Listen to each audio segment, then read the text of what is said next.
बंदी छोड़ सतगुरु रामपाल जी परमेश्वर जी की जय हो। परम पिता परमात्मा सारी सृष्टि के रचनहार कुल मालिक असंख्य ब्रह्मांडों के स्वामी जगत गुरु तीनों लोकों में प्रवेश करके सबका धारण पोषण करने वाले राजाधिराज आत्माधार नाथों के नाथ देवों के देव महादेव सर्वेश्वर महेश्वर मृत्युंजय अजरो अमर आदि अनादि सनातनी प्रभु जगत पिता जगदीश्वर श्री श्री 1008 की उपाधि के वास्तविक अधिकारी अकाल मूर्ति सौद स्वरूपी राम वासुदेव सर्वगतम ब्रह्म परम पूज्य प्रथम पूज्य परम संत परम पुरुष परम धनी परम दयालु सत्य कबीर हक्का कबीर अल्लाहु अकबर बाखबर अल्लाह ताला जगत के तारणहार जगत के मुक्तिदाता जगत के जगन्नाथ हारे के सहारे हिंदुओं के राम मुसलमानों के अल्लाह सिखों के वाहिगुरु ईसाइयों के मसीह दया के सागर दयानिधि करुणा के सागर करुणानिधि स्वयंभू परिभू संकट मोचन कष्ट हरण मंगल करण दुख भंजन अविगत कबीर निर्विकार निर्विषम परमात्मा अलय अलेख सतगुरु आदि अनादि सतगुरु असली मर्यादा पुरुषोत्तम असली राम असली कृष्ण असली घनश्याम असली मुरारी राजाओं के राजा महाराजाओं के महाराजा शहंशाहों के शहंशाह सम्राटों के सम्राट भगवानों के भगवान अल्लाहों के अल्लाह प्रभुओं के प्रभु मसीहाओं के मसीह सच्चे वाहिगुरु बाबाओं के बाबा पीरों के पीर सेठों के सेठ जगत सेठ सावड़सा सेठ सर्वगुण संपन्न अनंत कोटि कलाओं के स्वामी अनंत कोटि ब्रह्मांडों के नायक योगियों में महायोगी ध्यानियों में महाध्यानी सिद्धों में परम सिद्ध ज्ञानियों में तत्व ज्ञानी ब्रह्म ज्ञानी महाज्ञानी परम ज्ञानी सर्वश्रेष्ठ ज्ञानी विज्ञानी युवा कबीर समरथ कबीर असमवात अमित ओजा सच्चे रहनुमा करीम अल्लाह शुभान अल्लाह दुनिया के अंतिम पैगंबर 8 सितंबर 1951 से गांव धनाना जिला सोनीपत हरियाणा भारतवर्ष की पावन भूमि पे प्रकट रियल कल्कि भगवान श्री नारायण साकार हरि श्री बाबा साहेब स्वयंभू संत श्रोमणी सतगुरु रामपाल जी परमेश्वर जी के चरण कमल में साध संगति से जुड़े हुए देश विदेश से सभी सत्सेवक भाई बहनों का अनंत कोटि दंडवत प्रणाम। सत्साई भाई और बहनों, दया परमपिता परमेश्वर सर्व सृष्टि के रचनहार सतगुरु रामपाल जी भगवान की जिनके विशेष आशीर्वाद से जिनकी विशेष रजा से वीआईपी कृपा से आप और हम सभी सत्सेवक भाई बहन साध संगति से जुड़कर गुरुदेव भगवान के तत्व ज्ञान को आधार बनाकर उनके भक्ति मार्ग पर अपने आत्म कल्याणार्थ हेतु निरंतर आगे बढ़ रहे हैं। भाई और बहनों, साध संगतियों का मिलना कोई सामान्य बात नहीं है। युगों युगों की तपस्या के बाद परमात्मा जीव आत्मा को ये परम सौभाग्य उपलब्ध करवाते हैं और निसंदेह वर्तमान में सतगुरु रामपाल जी परमेश्वर जी की करोड़ों की संगत में से केवल चंद पुण्यात्माओं को ही सत्सेवकों को ही साध संगति से जुड़ने का वो परम सौभाग्य प्राप्त हुआ है, नसीब हुआ है। जो लोग साध संगतियों का विरोध करते हैं, साध संगत वालों से नफरत करते हैं, गुरुद्रोही कहते हैं, अब ज़्यादा समय नहीं बचा है जब आप लोगों को इस बात का पता चलेगा कि साध संगति से ना जुड़कर आप लोगों ने अपने भक्ति मार्ग की अपने जीवन की सबसे बड़ी गलती कर डाली। तो भाई और बहनों, जो लोग ऑलरेडी साध संगति से जुड़े हुए हैं वो तो हर प्रकार के प्रमाण देख के, तथ्यों को देखकर, सबूतों को देखकर दृढ़ विश्वास कर चुके हैं कि साध संगति के अलावा सतगुरु रामपाल जी परमेश्वर जी का धरती पर अन्य दूसरा कोई भी पंथ नहीं है, कोई भी मिशन नहीं है। साध संगति के माध्यम से ही सतगुरु रामपाल जी भगवान सतलोक ले जाने के लिए अपनी आत्माओं को तैयार कर रहे हैं, दृढ़ कर रहे हैं। क्योंकि साध संगति से ही भक्ति मार्ग की हर प्रकार की उन गूढ़ बातों का हमें आज पता चल पा रहा है, जो गूढ़ बातें आज से पहले हम सतगुरु रामपाल जी परमेश्वर जी के सत्संगों से अपनी अल्प बुद्धि के चलते, अपनी नासमझी के चलते नहीं समझ पा रहे थे। तो भाई और बहनों, ये सौभाग्य युगों युगों के बाद ही जीव आत्माओं को नसीब होता है। हमारे वीडियो बनाने की श्रृंखला सृष्टि रचना के माध्यम से करोथा कांड और बरवाला कांड के ऊपर जारी है। करोथा कांड को लेकर 6 वीडियो कंप्लीट हो चुके हैं। पूरे करोथा कांड का रहस्य आप सभी के समक्ष तथ्यों समेत उजागर कर दिया गया है और उसके बाद बरवाला कांड को लेकर, बरवाला कांड के खुलासे को लेकर आज हमारा ये चौथे नंबर का पार्ट है। और पिछले 3 पार्टों में आप जियों ने सतलोक आश्रम मैनेजमेंट हरियाणा के द्वारा, जिसे राष्ट्रीय समाज सेवा समिति भी कहा जाता है, क्योंकि सतलोक आश्रम मैनेजमेंट हरियाणा ने अर्थात गुरुदेव के कलयुगी परिवार ने, गुरुदेव के भाई ने, स्टेट कोऑर्डिनेटरों ने, मुख्य सेवादारों ने मिलकर सन 2010 में सतलोक आश्रम बरवाला में एक मनमुखी काल प्रेरित संगठन का निर्माण किया, जिसका नाम था राष्ट्रीय समाज सेवा समिति। केवल संगठन का नाम ही राष्ट्रीय समाज सेवा समिति था। बाकी सतलोक आश्रम के जितने भी मुख्य सेवादार थे, बड़े बड़े भगत समझे जाने वाले भगत थे, और गुरुदेव का कलयुगी परिवार, उनके भाई, ये सभी लोग इस मनवत संगठन में शामिल थे। और इस संगठन ने काल प्रेरणा से अपनी मनमानियां करना शुरू कर दिया था, और इन्हीं लोगों की मनमानियों का नतीजा सन 2014 का बरवाला कांड है। अन्यथा 2014 बरवाला कांड में ना ही तो किसी भी प्रकार के किसी आर्य समाजी का हाथ था, ना ही प्रशासन का कोई हाथ था, ना किसी राजनीतिक पार्टी का कोई हाथ था। अगर किसी आर्य समाजी का हाथ था तो आज 10 साल हो चुके हैं, सतलोक आश्रम मैनेजमेंट हरियाणा ने अभी तक उन लोगों के खिलाफ कोई FIR क्यों नहीं की।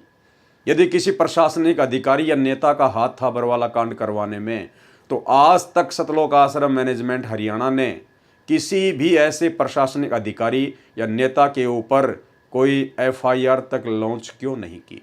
भाई और बहनों, इस बरवाला कांड 2014 की पूरी पटकथा स्वयं सतगुरु रामपाल जी परमेश्वर जी के कलयुगी परिवार ने और सतलोक आश्रम मैनेजमेंट हरियाणा ने लिखी थी, अपने मनवश कुकर्मों के चलते, अपनी मनमानियों के चलते, अध्यात्म को अच्छे से ना समझ पाने के कारण और गुरु को मानुष मानने के चलते इन लोगों की मनमानियों का नतीजा है बरवाला कांड 2014।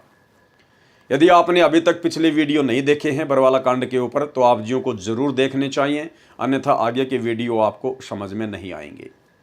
तो भाई और बहनों, पिछले 3 वीडियो में दास ने आपको इसी राष्ट्रीय समाज सेवा समिति अर्थात सतलोक आश्रम मैनेजमेंट हरियाणा के कर कमलों से लिखी गई बरवाला कांड से पहले की एक पुस्तक भ्रष्ट जज कुमारक पर, वो पुस्तक दास ने आपको दिखाई है, और वो पुस्तक पढ़कर आप जियों को पूरी तरह से समझ में आ रहा होगा कि वास्तव में बरवाला कांड तो सतलोक आश्रम मैनेजमेंट हरियाणा की मनमानियों का ही नतीजा था। आज उसी पुस्तक के ऊपर हम आगे बढ़ेंगे और हमारा ये 4थे नंबर का वीडियो होगा।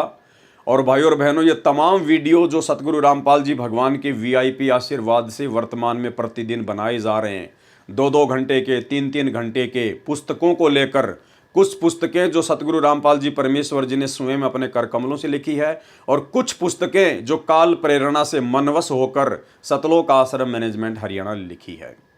तो ऐसी ही ये पुस्तक भ्रष्ट जज कुमारक पर जो 2014 बरवाला कांड से पहले काल प्रेरित होकर सतलोक आश्रम मैनेजमेंट हरियाणा ने लिखी थी, और यही पुस्तक थी बरवाला कांड की मुख्य जड़। ये पुस्तक केवल जजों को भड़काने के लिए ही लिखी गई थी काल प्रेरणा से, और इस पुस्तक के माध्यम से काल ने अपना काम पूरा किया। सतलोक आश्रम में जो मुख्य सेवादार थे, गुरुदेव का भाई था, गुरुदेव का कलयुगी परिवार था, ये सब के सब भगत समझे जाने वाले व्यक्ति काल के मोहरे थे, काल के एजेंट थे। काल ने इन सब को अपनी गोद में बैठा रखा था, क्योंकि ये लोग ना तो अध्यात्म को समझ पाए थे, ना ये सतगुरु रामपाल जी भगवान को समझ पाए थे। अपने जैसा मानुष ही उनको मान रहे थे, और गुरु को हम जब तक मानुष मानेंगे, अपने जैसा मानेंगे और उनके साथ में भी रहेंगे, तो कभी न कभी हमारे मन में दोष आएगा। ये बात स्वयं सतगुरु रामपाल जी परमेश्वर जी ने अपने मुख कमल से कही है, सुनिए। परमात्मा बताते हैं, गुरु मानुष कर जानते, ते नर कहिए अंधे, ओवे दुखी संसार में, आगे यम के फंदे। गुरु को मानुष कर जानते तो ते नर कहिए अंधे,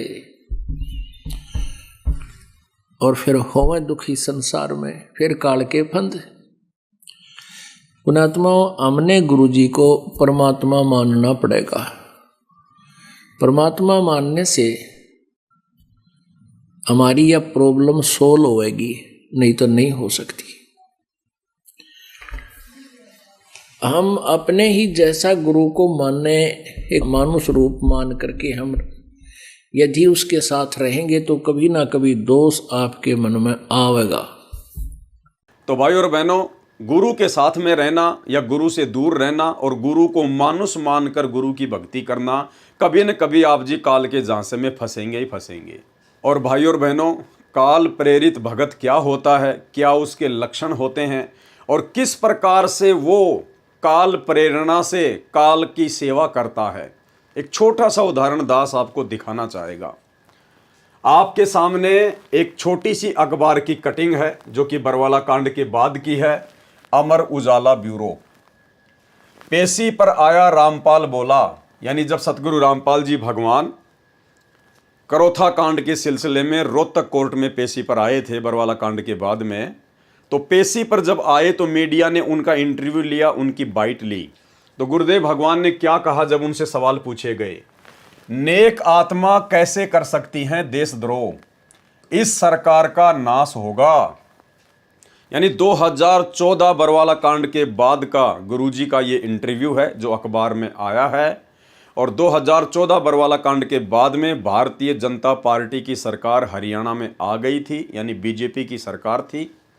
और गुरुदेव भगवान ने इस बीजेपी सरकार के लिए स्पष्ट तौर पर अपने मुख कमल से कह दिया कि इस सरकार का नाश होगा, अर्थात बीजेपी सरकार का नाश होगा, क्योंकि सन 2014 बरवाला कांड बीजेपी सरकार के कार्यकाल में हुआ था।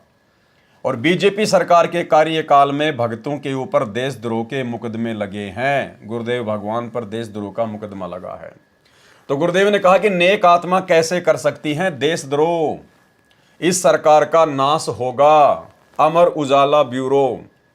रोहतक, मेरे खिलाफ दर्ज की गई सभी एफआईआर झूठी और मनगढ़ंत हैं।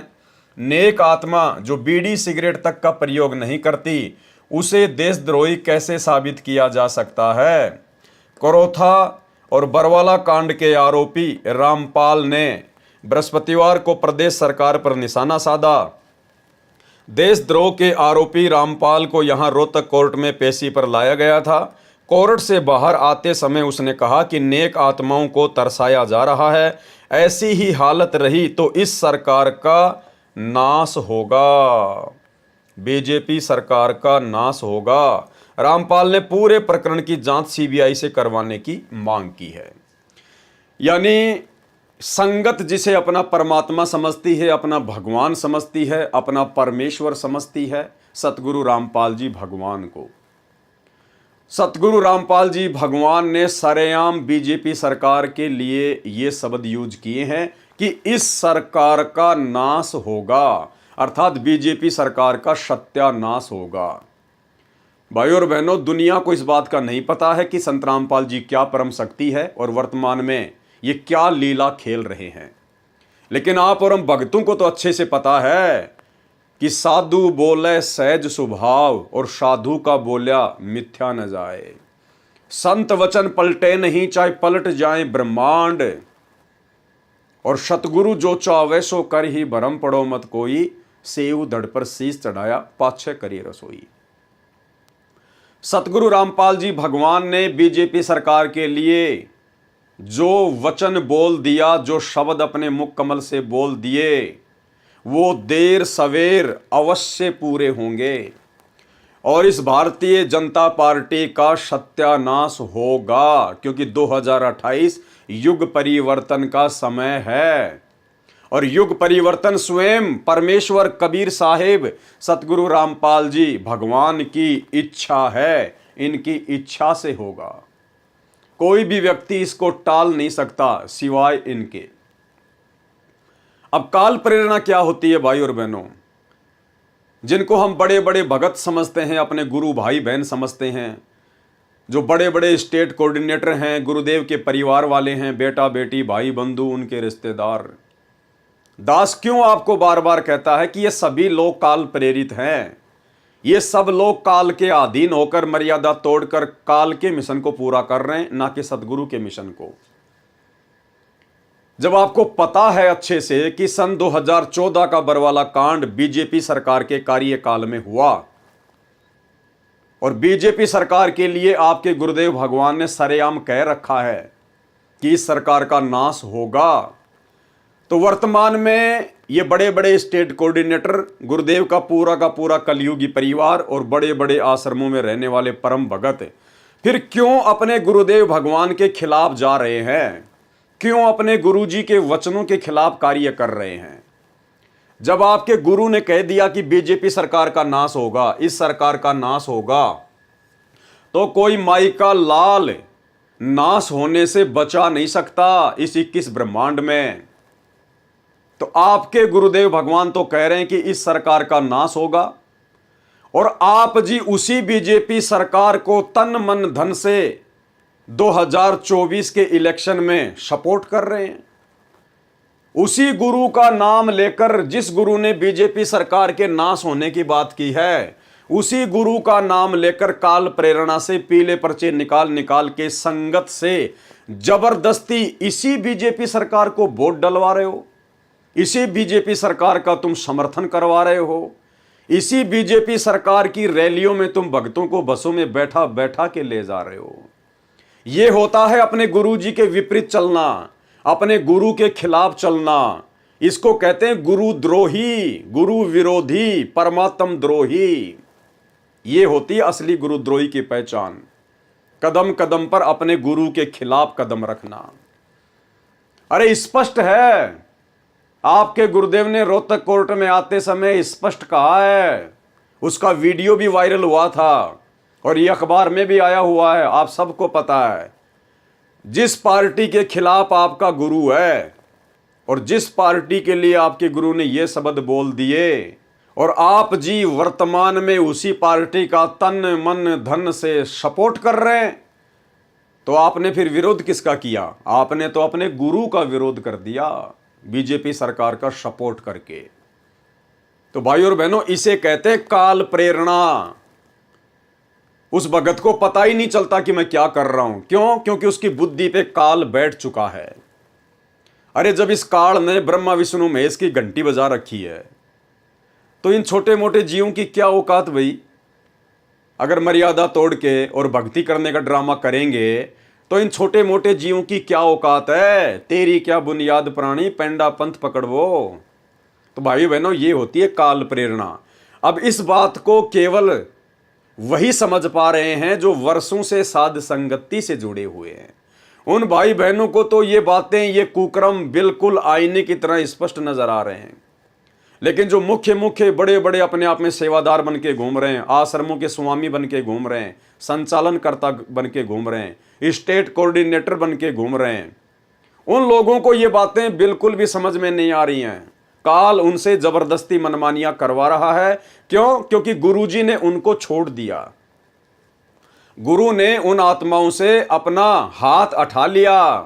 केवल उनकी बैटरी चल रही है, उनके दान धर्म के पुण्य चल रहे हैं, उनके सुमरण की कमाई चल रही है। वर्तमान में गुरुजी के परिवार के ऊपर, स्टेट कोऑर्डिनेटरों के ऊपर और बड़े बड़े समझे जाने वाले भक्तों के ऊपर किसी प्रकार का कोई आशीर्वाद नहीं है।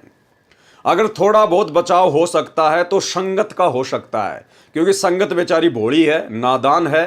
संगत को यह लगता है कि गुरुजी का परिवार जो कर रहा है बिल्कुल सही कर रहा है, क्योंकि संगत अभी अच्छे से गुरुदेव के तत्व ज्ञान से परिचित नहीं है। बेचारे नए नए भगत जुड़ते हैं, उनको हर बातों का पता नहीं होता है। तो संगत को परमात्मा फिर भी संभलने का, सुधरने का मौका देगा और दे रहा लगातार। साथ संगति के वीडियो देखकर रोजाना सैकड़ों की संख्या में भाई बहन साथ संगतियों से जुड़ रहे हैं, तेजी से वीडियो वायरल हो रहे हैं। संगत इन आश्रमों में जाना छोड़ रही है, इन कुपात्रों को ज्योति पाठ और दान का पैसा इन आश्रमों में जाकर देना छोड़ रही है। तो उन भाई बहनों को तो परमात्मा फिर भी राहत देगा, संभलने का मौका देगा। लेकिन जो मुख्य व्यक्ति हैं सतलोक आश्रम वाले, उनको परमात्मा की तरफ से फिलहाल किसी प्रकार की कोई राहत ना तो है और ना ही आगे मिलने की उम्मीद है, क्योंकि इनको परमात्मा रिजेक्ट कर चुके हैं। क्योंकि इन्होंने जो महागलतियां की हैं गुरुदेव को मानुष मानकर, गुरुजी की वर्षों से इतनी संगति करके, इनकी गलतियां क्षमा योग्य नहीं है। तो भाई और बहनों, ये काल प्रेरणा का आपके सामने जीता जागता उदाहरण है।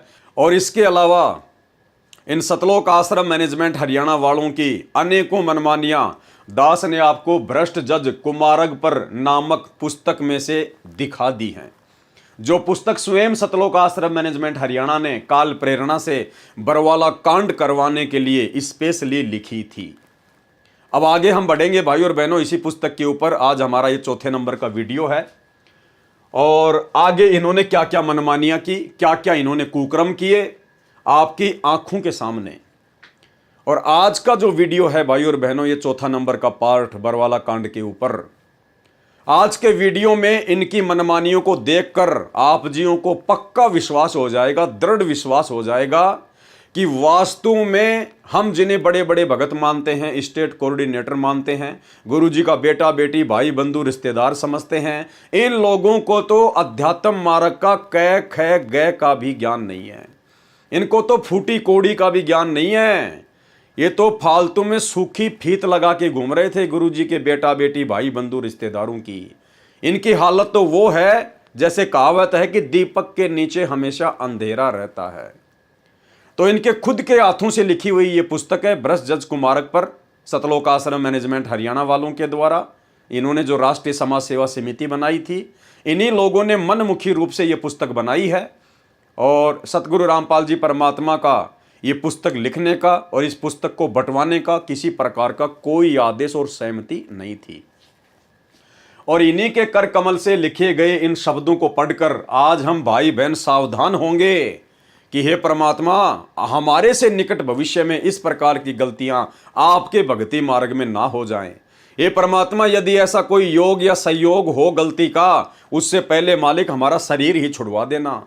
लेकिन परमात्मा, जो महागलतियां हमारे बड़े बड़े भगत भाई बहन कर चुके हैं और अपना ये मनुष्य जीवन बर्बाद कर चुके हैं, भले वो भक्ति पर लगे हुए हैं लेकिन भक्ति और भगवान उनके आसपास भी नहीं है, वो गलतियां निकट भविष्य में हमसे ना हो जाएं तो हम डरेंगे और सावधान भी हो जाएंगे। निकट भविष्य में हम काल के षड्यंत्र में नहीं फंसेंगे। राष्ट्रीय समाज सेवा समिति को जब इस पूरे प्रकरण का पता चला कि संत रामपाल दास जी महाराज को ईर्ष्यावश 30 लाख रुपए की मांग पूरी न होने के कारण श्री सुशील कुमार गुप्ता सेशन जज रोहतक ने दिनांक 14/7/2014 को कोर्ट में हाजिर होने के लिए आदेश दिया है, तो उन्होंने भ्रष्टाचार के विरोध में उसी तारीख 14/7/2014 को प्रदर्शन करने की योजना बनाई। भाई, एक तरफ तो आप राष्ट्रीय समाज सेवा समिति वाले बार बार इस पुस्तक में लिख रहे हो कि हम न्यायालय का सम्मान करते हैं, और दूसरी तरफ जब न्यायालय ने सतगुरु रामपाल जी भगवान को इस तारीख को रोहतक कोर्ट में बुलाया तो आप लोगों ने पहले से ही पूरी प्लानिंग तैयार कर ली। भक्तों के हाथों में डंडे और झंडे देकर हजारों भक्तों को आप लोगों ने मरने मारने के लिए, लड़ाई झगड़े के लिए, उग्र आंदोलन के लिए तैयार कर लिया। तो आपने काहे का न्यायालय का सम्मान किया? आपकी तो दोहरी बातें हैं, आपकी तो दोगली बातें हैं। करनी तज कथनी कथ है, अज्ञानी दिन रात, कुत्ते जूं भौंकत फिरे, सुनी सुनाई बात। जब कोर्ट ने संत रामपाल जी को हाजिर होने का समय दिया 14/7/2014 को, तो इसी राष्ट्रीय समाज सेवा समिति ने, इसी काल प्रेरित संगठन ने, गुरुदेव के परिवार ने साथ में भक्तों को डंडे और झंडे देकर हजारों की संख्या में रोहतक कोर्ट में आंदोलन करने के लिए भी तैयार कर लिया, खड़ा कर लिया। तो उन्होंने भ्रष्टाचार के विरोध में उसी तारीख 14/7/2014 को प्रदर्शन करने की योजना बनाई। यहां पर यह स्पष्ट करना चाहेंगे कि इस प्रदर्शन का निर्णय राष्ट्रीय समाज सेवा समिति के सर्व 10 लाख सदस्यों ने सर्वसम्मति से लिया था। देखो भाई और बहनों, मनमानियां क्या होती हैं। खुद ये लोग अपने हाथों से लिख रहे हैं और ये लिख नहीं रहे। भाई और बहनों, इस वहम में ना रहना। परमात्मा ने भगत समाज की आंखें खोलने के लिए, जिस प्रकार परमात्मा ने काल के अंदर प्रेरणा की, जो काल अपना भेद किसी को नहीं देता, जिसने कसम खा रखी है, और दुर्गा को भी जिसने सख्त कर रखा है कि यदि मेरे बारे में मेरे तीनों पुत्रों ब्रह्मा विष्णु महेश को भी जानकारी दे दी कि तुम्हारे पिता का नाम काल है और ऐसे ऐसे उसको श्राप लगा हुआ है, 1 लाख व्यक्ति खाता है रोज, उनके सूक्ष्म शरीर से निकली हुई वासना को खाता है, तो मेरे से बुरा कोई नहीं होगा।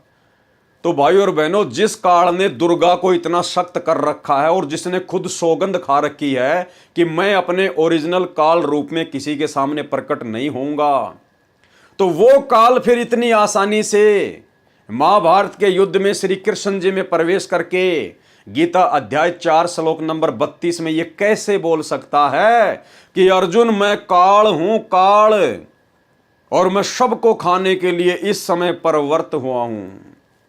भाई और बहनों, परमात्मा ने प्रेरणा की उसके अंदर, उसका रिमोट दबाया सतगुरु रामपाल जी भगवान ने, ताकि उस काल की असलियत भगत समाज के सामने आ सके। और आज भाई और बहनों, वो गीता जी हमारे कितनी काम आ रही है अध्यात्म को समझने में, इस परमात्मा को समझने में, काल और दयाल को समझने में।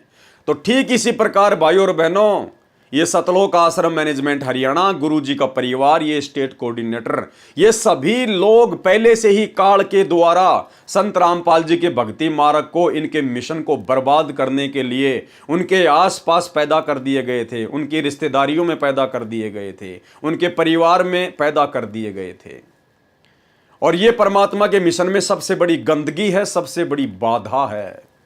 और इस बाधा को जब तक परमात्मा ज्ञान आधार से अपनी संगत से समाप्त नहीं करवा देगा, संगत के माध्यम से समाप्त करवाने का मतलब है कि हम इतने दृढ़ हो जाएं, हम इतने ज्ञानवान हो जाएं कि हम शौपन में भी अपने गुरुदेव के अलावा और अपने गुरुजी के तत्व ज्ञान के अलावा किसी की बात पर भी आंख बंद करके भरोसा ना करें। जिस प्रकार हमने 2014 बरवाला कांड और 2006 करोथा कांड में गुरुदेव के परिवार के ऊपर अंधविश्वास करके, इन बड़े बड़े समझे जाने वाले भक्तों के ऊपर अंधविश्वास करके हम भी दुखी हुए और बरवाला कांड को भी जन्म दिया और गुरुदेव को भी दुखी होने का मौका दिया। तो भाई और बहनों, परमात्मा ने प्रेरणा करके और इन काल एजेंटों से ये बातें बीच बीच में लिखवाई हैं। जो सच्चाई है, जो सच्चाई ये लोग लिखना नहीं चाहते थे। काल कभी भी ये नहीं बोलना चाहता कि मैं काल हूं, लेकिन परमात्मा ने बुलवा दिया और सच्चाई सबके सामने आ गई। इसी प्रकार ये राष्ट्रीय समाज सेवा समिति वाले, गुरुदेव के परिवार वाले, सतलोक आश्रम मैनेजमेंट हरियाणा वाले जो बातें छुपाना चाहते थे, जो अपनी असलियत किसी के सामने नहीं आने देना चाहते थे, परमात्मा ने अपनी प्रेरणा से उन्हीं के कर कमलों से ये सारी बातें लिखवा दी। और क्या कह रहे हैं अब ये कि संत रामपाल जी का इस राष्ट्रीय समाज सेवा समिति से कोई लेना देना नहीं है। अरे जब राष्ट्रीय समाज सेवा समिति से, अर्थात उस समिति में सारे के सारे लोग वही तो हैं जो वर्तमान में जो मैनेजमेंट को संभाल रहे हैं, जो करोथा कांड के समय, बरवाला कांड के समय जो मुख्य सेवादार थे, जो पूरे आश्रम को संभाल रहे थे, मैनेजमेंट को संभाल रहे थे, गुरुजी का परिवार, स्टेट कोऑर्डिनेटर, बड़े बड़े भगत, बड़े बड़े सेवादार, यही सब लोग तो हैं। और खुद लिख रहे हैं कि संत रामपाल जी का राष्ट्रीय समाज सेवा समिति से कोई लेना देना नहीं है। अरे जब भाई गुरुजी का ही इस समिति से लेना देना नहीं है, अर्थात इन बड़े बड़े भक्तों से, उनके परिवार से कोई लेना देना नहीं है, तो हम भगत फिर क्यों मूर्ख बन रहे हैं आज इनके पीछे अंधे होके? अरे हम क्यों इनकी चापलूसी कर रहे हैं जिनका गुरुजी से कोई लेना देना ही नहीं है? भाई और बहनों, थोड़ा सा दिमाग पे जोर डालो, अन्यथा इस मनुष्य जन्म में मोक्ष प्राप्त नहीं कर पाओगे। अगर इसी प्रकार से अपने दिमाग में गोबर भर के बैठे रहे तो क्या लिख रहे हैं ये लोग, एक एक शब्द को पकड़ना। क्या कह रहे हैं कि यहां पर ये स्पष्ट करना चाहेंगे, कौन कह रहा है? राष्ट्रीय समाज सेवा समिति वाले, गुरुजी का परिवार कह रहा है। यहां पर यह स्पष्ट करना चाहेंगे कि इस प्रदर्शन का निर्णय, कौन सा प्रदर्शन? जब गुरुजी की तारीख थी रोहतक में और पीछे से इन लोगों ने जो भक्तों को इकट्ठा करके हजारों की संख्या में उनके हाथों में डंडे और झंडे दे दे के जो मरने मारने के लिए उग्र प्रदर्शन के लिए जो तैयार किए थे, इस प्रदर्शन का निर्णय राष्ट्रीय समाज सेवा समिति के सर्व 10 लाख सदस्यों ने सर्वसम्मति से लिया था। न तो संत रामपाल जी को इस प्रदर्शन की जानकारी थी तथा न उनकी ओर से रोहतक या हिसार आने को कहा गया था। स्पष्ट कर दिया कि जो प्रदर्शन काल प्रेरणा से अपनी मनमानी करते हुए हम राष्ट्रीय समाज सेवा समिति वाले, सतलोक आश्रम मैनेजमेंट हरियाणा वाले, जो प्रदर्शन हम उनकी तारीख वाले दिन करने जा रहे हैं, इस प्रदर्शन की जानकारी संत रामपाल जी को बिल्कुल भी नहीं है, अर्थात मनमानी, मनमाना आचरण। और कह रहे हैं इसके अलावा, तथा न उनकी ओर से रोहतक या हिसार आने को कहा गया था, और ना ही संत रामपाल जी ने किसी को कहा था कि तुम लोग इस प्रकार से हजारों की संख्या में डंडे और झंडे लेकर मेरी तारीख वाले दिन वहां पर इकट्ठे हो जाना। भाई और बहनों, यह परमात्मा की बहुत बड़ी मेहर है, बहुत बड़ी रजा है। अगर वास्तव में काल के षड्यंत्र से बचना चाहते हो और आत्म कल्याण के लिए भक्ति पर जुड़े हो, तो भाई और बहनों, जितना जल्दी हो सके इन सतलोक आश्रमों से अपना पीछा छुड़वा लो। इन गुरुजी के परिवार वालों से, इन कोऑर्डिनेटरों से, नामदान संचालकों से दूरी बना लो, और हम सत्सेवकों की तरह साथ संगति से जुड़कर ज्ञान को आधार बनाकर, गुरु को भगवान बनाकर और घर को ही आश्रम बनाकर अपनी भक्ति शुरू कर दो। अन्यथा ये काल लाख जन्म भी आपका पीछा छोड़ने वाला नहीं है। तो सतलोक आश्रम मैनेजमेंट हरियाणा ने खुद अपने कर कमलों से इस पुस्तक में यह शब्द लिखकर स्पष्ट कर दिया है कि ये लोग संत रामपाल जी की एक भी बात का अनुसरण नहीं करते थे, और आश्रम में ये लोग अपनी मनमानियां करते थे, गुरु को अपने जैसा व्यक्ति मानकर, अपने जैसा मानुष मानकर।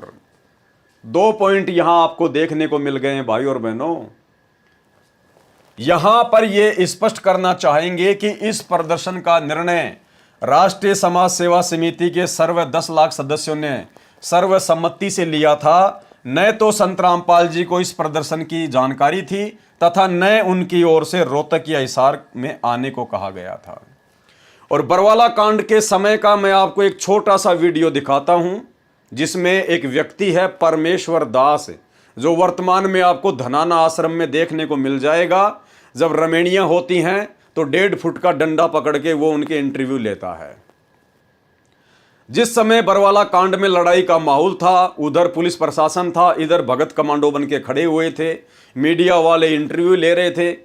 तो मीडिया वालों ने इंटरव्यू लिया कि भाई आप इस प्रकार से हाथों में डंडे पकड़कर, हथियार पकड़कर बीमार बाबा की तबीयत को कैसे स्वस्थ करोगे? अरे अगर बाबा की तबीयत अगर ठीक होनी होगी तो आप लोग दुआ करो, प्रार्थना करो, कोई भजन करो बैठ के। आप लोग इस प्रकार से हाथों में डंडे झंडे हथियार लेकर बीमार बाबा की तबीयत को कैसे ठीक करोगे? और सही बात भी है। हालांकि हमारे पंथ में हम किसी के लिए दुआ नहीं कर सकते, प्रार्थना नहीं कर सकते, लेकिन मीडिया वाले तो अपने हिसाब से बात बोल रहा है, बिल्कुल सही बोल रहा है कि अगर बाबा बीमार है तो बीमार बाबा के लिए तो प्रार्थना करनी चाहिए। तुम लोग भजन करो, ज्यादा से ज्यादा सुमरण करो, बाबा के लिए दुआ करो जगत के हिसाब से। लेकिन तुमने तो काले कपड़े पहन के डंडे और झंडे उठा रखे हैं, सर पे कफन बांध रखा है, मरने मारने के लिए तैयार हो रहे हैं। तो भाई ये कौन सी भक्ति है? तो मीडिया वालों ने कहा कि भाई देखो इनके हाथ में हथियार हैं।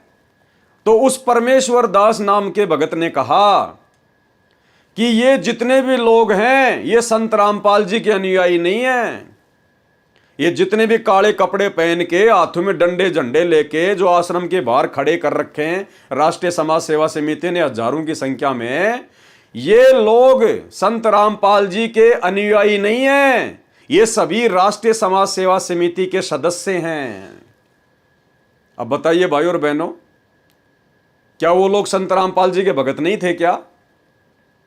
ये इतने बड़े बड़े भगत जो आश्रम में सेवा किया करते थे, आश्रम के मैनेजमेंट को संभाला करते थे, हालांकि संभालने वाला तो परमात्मा है, इन गधों की क्या औकात थी जो ये मैनेजमेंट को संभाल सके। लेकिन ये निमित्त बने हुए थे, भगवान ने इनके अच्छे कर्म बनाने के लिए थोड़ी सेवा दी हुई थी इनको। तो हजारों की संख्या में जो कमांडो बनाए गए थे, जो खड़े थे वहां काले कपड़े पहन के, अरे संत रामपाल जी के भगत ही तो थे।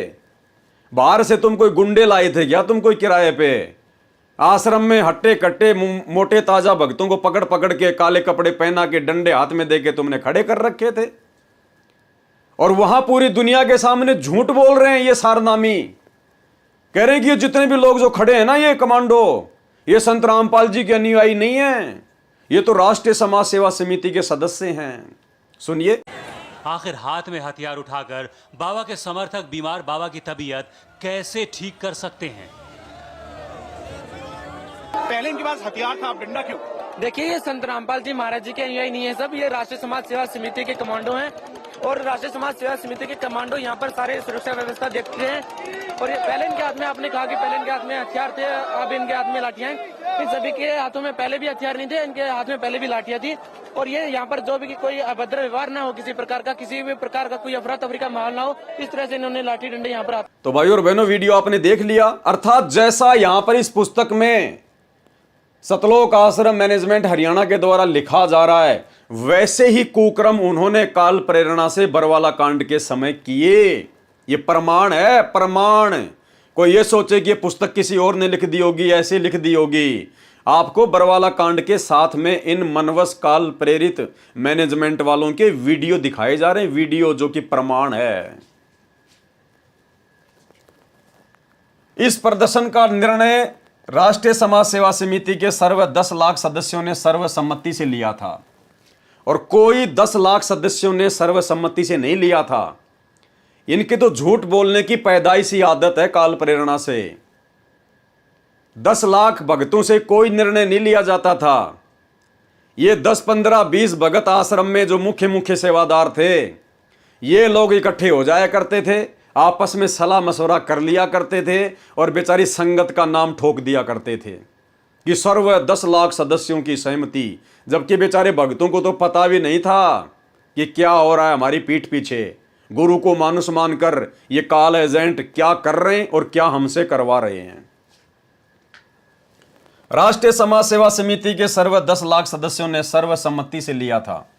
न तो संत रामपाल जी को इस प्रदर्शन की जानकारी थी तथा न उनकी ओर से रोहतकिया हिसार आने को कहा गया था। यह निर्णय राष्ट्रीय समाज सेवा समिति की ओर से लिया गया था। यह निर्णय राष्ट्रीय समाज सेवा समिति की ओर से लिया गया था। संत रामपाल जी का इससे कोई संबंध नहीं है, कोई सहमति नहीं है। भाई और बहनों, विचार कर लेना, यह मौका भगवान दोबारा नहीं देगा संभलने का, सुधरने का। भाई और बहनों, विचार कर लेना, संभलने का मौका दे रहा है भगवान। जब ये राष्ट्रीय समाज सेवा समिति वाले, गुरुजी के परिवार वाले, सतलोक आश्रम वाले, अरे बरवाला कांड से पहले सतगुरु रामपाल जी भगवान के बरवाला आश्रम में रहते सहते इस कदर मनमानियां कर सकते हैं, इनको मानुष मानकर, अपने जैसा जीव मानकर, तो भाई और बहनों, बरवाला कांड 2014 के बाद इन्होंने क्या कुछ नहीं किया। अरे आज तो ये लोग स्वतंत्र हैं, आज तो ये लोग फ्री हैं, आज इनके ऊपर कोई दबाव नहीं है। आज तो गुरु भगवान जेल में बैठे हैं, इनको कोई डर नहीं है, कोई भय नहीं है। और इसी कारण से भाई और बहनों, इन्होंने गुरुदेव के जेल जाने के बाद में बरवाला कांड से पहले इन्होंने जो गलतियां की, उससे भी बड़ी बड़ी गलतियां कर डाली हैं। गुरुदेव के ज्ञान, विधान और सत्संगों के खिलाफ समस्त कुकर्म संगत से भी करवाए और खुद ने भी किए काल प्रेरणा से। 2019 में कांग्रेस सरकार का खुलकर समर्थन, भक्तों के रिश्तेदारों तक से समर्थन करवाया, कांग्रेस सरकार को वोट डलवाए, पार्टी विशेष को, जबकि गुरुजी का कोई आदेश नहीं। वर्तमान 2024 में उसी प्रकार कांग्रेस को छोड़ के बीजेपी सरकार की गोद में बैठ गए, जमकर भक्तों से वोटिंग करवाई, समर्थन करवाया जा रहा है। बड़े बड़े बीजेपी के नेताओं की रैलियों में भक्तों को बसों में भरकर ले जाया जा रहा है। टोटल गुरुजी के ज्ञान और सत्संगों के खिलाफ कुकर्म।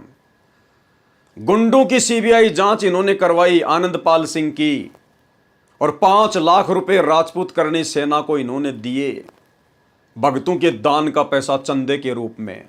जबकि गुरुदेव ने तो कुपात्रों को दान धर्म देने से मना किया है। आप भाई बहनों का दान धर्म का पैसा, ज्योति पाठ का पैसा, इन्हीं सतलोक आश्रम मैनेजमेंट हरियाणा वालों ने राजपूत करनी सेना को राजस्थान के अजमेर की रैली में दिए 5 लाख रुपए। आपके दान का सरेआम दुरुपयोग भोगना पड़ेगा, भोगना। ये परीक्षा थी। ये छोटा सा वीडियो दिखा देता हूं आपकी जानकारी के लिए, देखिए। जयपुर में सरकार ने वादा किया था और उसके लिए भी मैं समर्थन पत्र लेके पहुंचा था। प्रेस कॉन्फ्रेंस में वो समर्थन पत्र हमने सौंपा था कि फर्जी एनकाउंटर की सीबीआई जांच का संत रामपाल जी के लाखों अनुयायी समर्थन करते हैं।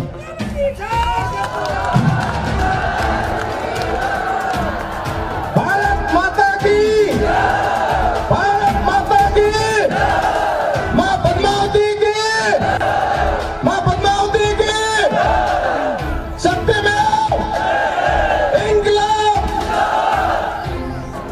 हमारे संत रामपाल जी के लाखों अनुयायियों द्वारा एक सहयोग की राशि दादा सुखदेव सिंह जी को भेंट कर रहे हैं। 5 लाख का सहयोग दादा सुखदेव जी को भेंट कर रहे हैं। मैं बता देता हूँ, संत श्री रामपाल जी को सीबीआई की जांच, वो भी हमारे लिए आनंद पाल जी जैसे ही न्याय की लड़ाई है। आप लोगों ने ये जो 5 लाख रुपए, ये जो भामाशाह के रूप में, ये राणा प्रताप के रूप में जो लड़ाई लड़ने वाला घास की रोटी खा के सुखदेव सिंह जो लड़ाई लड़ रहा है, और जो 5 लाख रुपए का जो आशीर्वाद जो अपने भामाशाह के रूप में देते हैं, उसका आपको नमन करते हैं हम।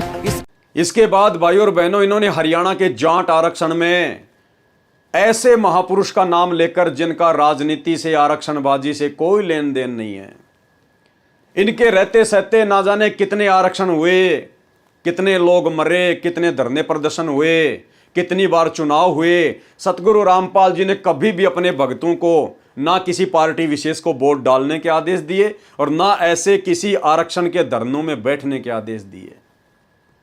लेकिन इनके जेल जाते ही इनके कलयुगी परिवार ने हरियाणा के जाट आरक्षण में इन्हीं का नाम लेकर और लाखों भक्तों को उस बिरानी आग में झोंक दिया और करोड़ों में रुपया, कभी 10 लाख, कभी 11 लाख, कभी 5 लाख उन जाट आरक्षण वालों को, जाट आरक्षण संघर्ष समिति वालों को दिए गए। एक छोटा सा वीडियो आपको दिखा देता हूं जिसमें यशपाल मलिक को 11 लाख रुपए चंदे के रूप में दिए गए। देखिए। संत रामपाल जी ने जो आपको समर्थन दिया, इस बारे में आपकी क्या राय है? हमारा संत रामपाल जी को और उसकी संगत को बहुत बहुत धन्यवाद। और उन्होंने हमें आज 11 लाख रुपए चंदा देकर भी आंदोलन में भी मदद की। और मैं तो ये कहना चाहूँगा कि संत रामपाल जी के ऊपर भी जो जुल्म हुए, और उस जुल्म को जब वे उनके दर्शन करने उनके शरणार्थी जाते हैं तो उस पर भी तमाम अत्याचार किए जाते हैं, लाठियाँ बरसाई जाती हैं।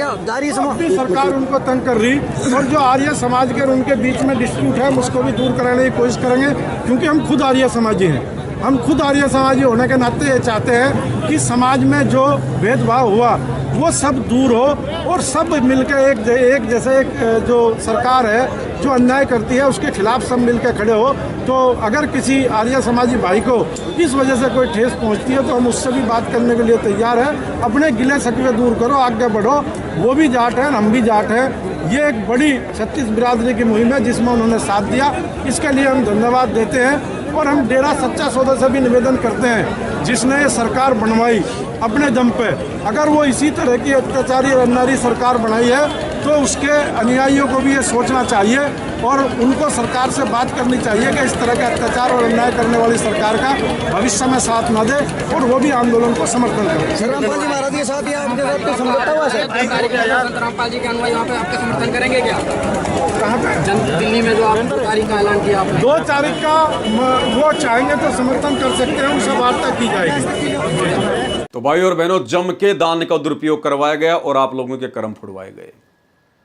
इसके अलावा धनाना गांव वालों के लिए 50 लाख रुपए का बैडमिंटन का स्टेडियम बनवा दिया, जबकि संत रामपाल जी के 30 वर्षों के सत्संग उठा के देख लो, उनकी कोई भी पुस्तक उठा के देख लो, भगत को कोई भी गेम खेलने का या किसी भी गेम में सहयोग करने का कोई आदेश नहीं है।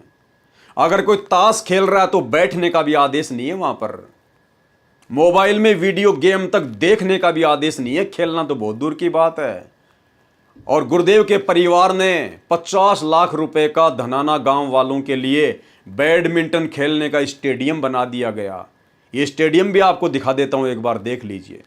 आज हम आए हैं अपनी टीम के साथ जिला सोनीपत के तहसील गोहाना के गांव धनाना में, जहां पर एक अंतर्राष्ट्रीय स्तर के बैडमिंटन इंडोर स्टेडियम का निर्माण हुआ है। हरियाणा के छोटे से गांव में इतने अत्याधुनिक सुविधाओं से युक्त एस्ट्रोटर्फ कोर्ट बैडमिंटन स्टेडियम को देखकर हर कोई हैरान है।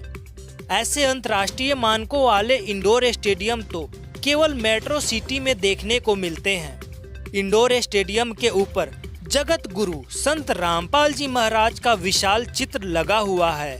हम भी अपनी टीम के साथ गांव धनाना बैडमिंटन इंडोर स्टेडियम पहुंचे, जहां पर गांव के काफी लोग जमा थे। उपस्थित लोगों को पूछने पर पता चला कि आज इस बैडमिंटन स्टेडियम का उद्घाटन होना है, जिस कारण से लोगों की भारी भीड़ उत्सुकता के साथ जमा हुई है। हम भी अपनी टीम के साथ इस बैडमिंटन इंडोर स्टेडियम में दाखिल हुए।